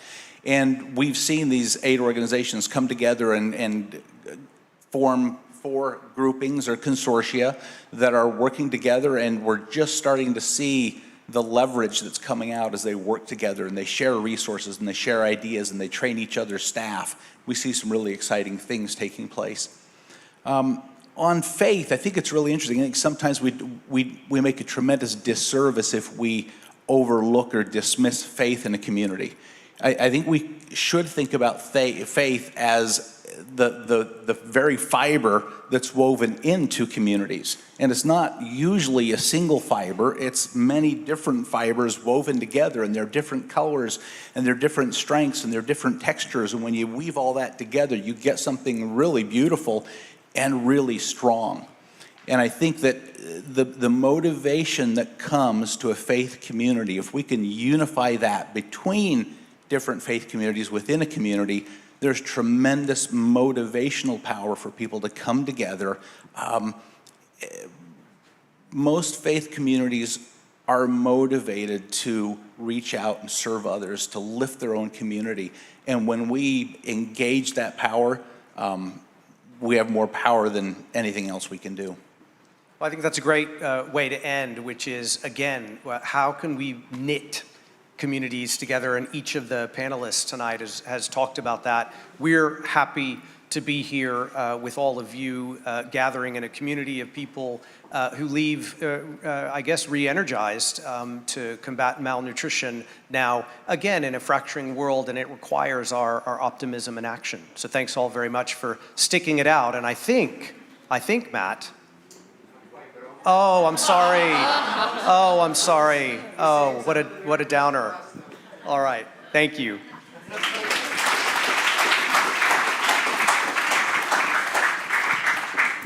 So we are drawing to a close, but before we do, I would like to thank all of you for coming here today. I would like to thank all our fantastic speakers who have given us so much to think about.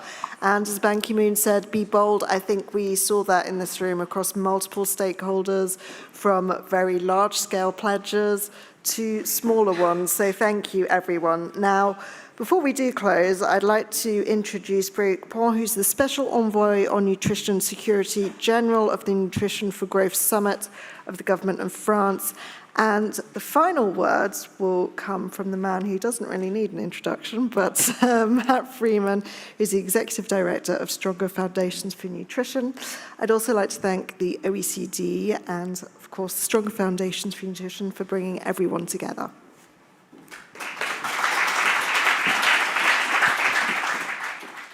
Can hardly see you because of the lights.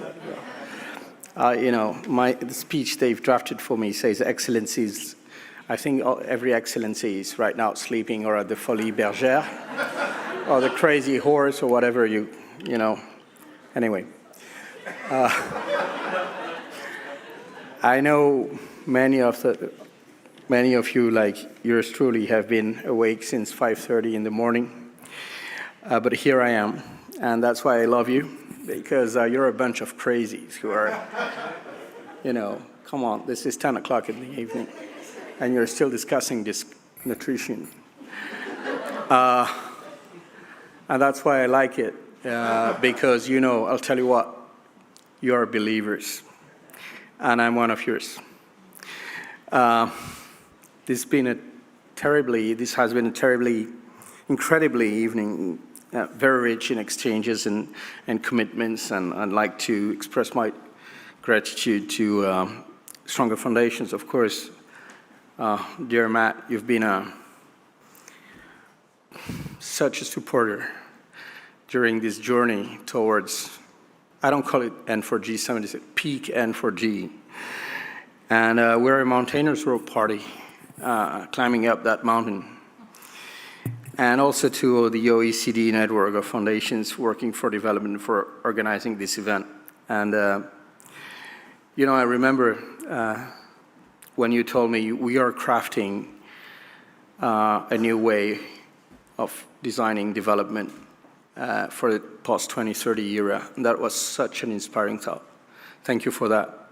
Because I think nutrition is ill-branded. We need to rebrand that. People think we're talking of baby bottles and whatever. It's so wider. It encompasses so many more thoughts.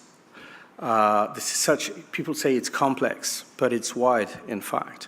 And wideness is, yes, complex to see and to envisage.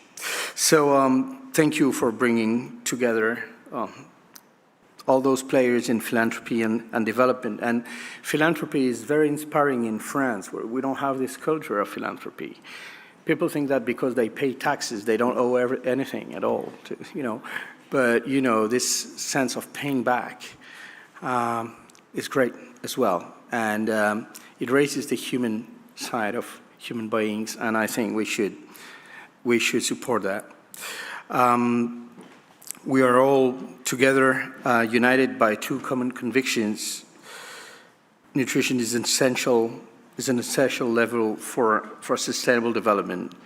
And we're all on the same boat, or perhaps I should say on the same barge tonight. So this evening's discussion have been a powerful reminder, I'm told, that nutrition is much more than a health issue. It is a strategic investment that affects, you know, impacts education, gender equality, climate, economic prosperity, because nutrition is not about nutrition. Nutrition is well beyond. It goes beyond that issue of nutrition. It's all of the topics I've just mentioned. It's super development. And on this path, philanthropies really do play an essential role as a catalyst. I would like to salute every single commitment registered on the GNR platform, and also every single commitment to be registered on the GNR platform, as well as all the pledges made tonight. The mobilization of foundations present today shows us that philanthropy, through its agility and capacity for innovation, I've been struggling with bureaucracy for a year and a half, so I can tell you I really appreciate the philanthropies, is an essential driver of transformation. Today, France announced $750 million, euros, sorry, that's 810. And in fact, in confidence, I can tell you that in fact, it's not 750, it's 780. That somebody made a mistake in the president's speech. Don't quote me on that. So that's $842 million. And we're proud that with this and the contribution of everybody else, we've surpassed the amount that was collected in Tokyo. And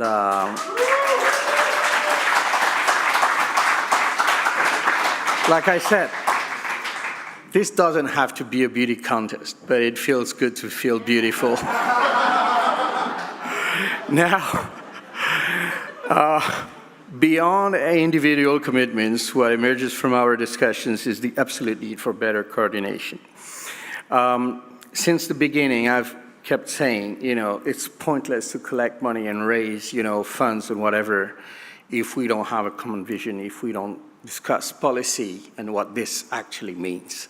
Otherwise, what we're going to get is, you know, pledgeflation, donors fatigue, and then the end of story. What we need is to collectively, for starters, accept that yes, there are different approaches to nutrition, but they are worth considering. it's not because somebody else has a different view that their view is not interesting to, to take a look at. And I know there are many churches inside nutrition, what I often talk about as theology of nutrition, but for God's sake, let's get together, unite as a community in favor of nutrition, accepting the many differences that we have, because we know that every policy is focused on a different situation, on a different target, and it helps. That's one. And second, we have the tools, we have the funding, we have the solutions. What we need now is a collective and aligned approach to ensure, yet open approach, that every dollar invested has a maximum impact. So we need to get together and set political objectives. With this N4G summit, we are building an ambitious framework for action where philanthropies, governments, international organizations, and private players move forward together. We have 5 years before the deadline for the Sustainable Development Goals, and that's 5 years to make nutrition a clear political and financial priority. However, keep in mind that, for instance, the Scaling Up Nutrition movement is set to disband in 2030. So we need to think about policy, we need to think about politics, we need to think about institutions, we need to think about governance of nutrition, and that is, my friends, what is ahead. In this closing session, I would like to invite you to continue this momentum beyond the summit by registering again and again the commitments announced this evening. What we are launching today must be followed up by concrete and lasting commitments. And let's make sure that this N4G summit is not an end, but a starting point towards a world where every individual has access to a healthy and balanced diet, but also a fair chance to thrive. We'll meet again.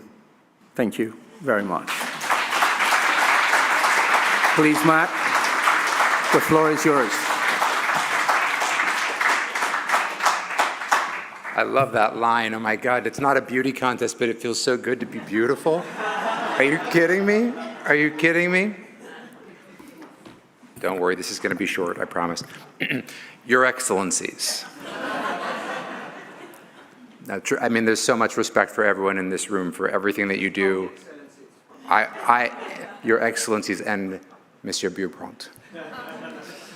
Truly, my incredible thanks to you for everything that you do, and also for staying so late on a very, very busy day and a very busy week, and we still have tomorrow, I know, for many of you. I just wanted to say a couple words of thanks. First, to an incredible lineup of speakers who, in addition to sharing all of their wisdom, also collectively, I don't know if you were tracking this, announced more than $2 billion.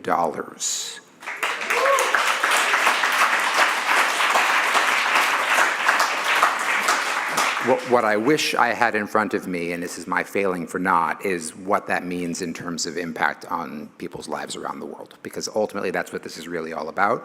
The numbers, I can assure you, are astounding. I just don't have them in front of me. So go ask each individual funder, how many people are you going to reach with these life-saving and life-changing interventions? Please do ask them. I would also like to thank our wonderful MC, Pascal. Thank you so much for carrying us through another lengthy, challenging, but hopefully very dynamic program for everyone. I'd love to thank the OECD team. Batil said don't thank her, so Batil, thank you so much for everything, truly. It's so inspiring. Your energy up here was incredible, so we appreciate you for that. I also would like to thank the rest of the Net Forward team. We have Priscilla, who broke a rib while she was trying to help us support this event, Esme, Emily, Ainur, Alina, Rashika, Tommaso, and Marta. Also on my team, not to be confused, Martha Flynn, who is incredible. This would not have happened without her. And many of you will also know Emily Custer, who I think is watching online with her new baby. So Emily, we miss you. And then very lastly, I just wanted to thank you once again. You're an incredible audience. It's unbelievable to be able to have us collectively as a network in this world. It's not an easy time, but it's an important time. So thank you for being with us. Let's keep working together. And enjoy the drinks, please.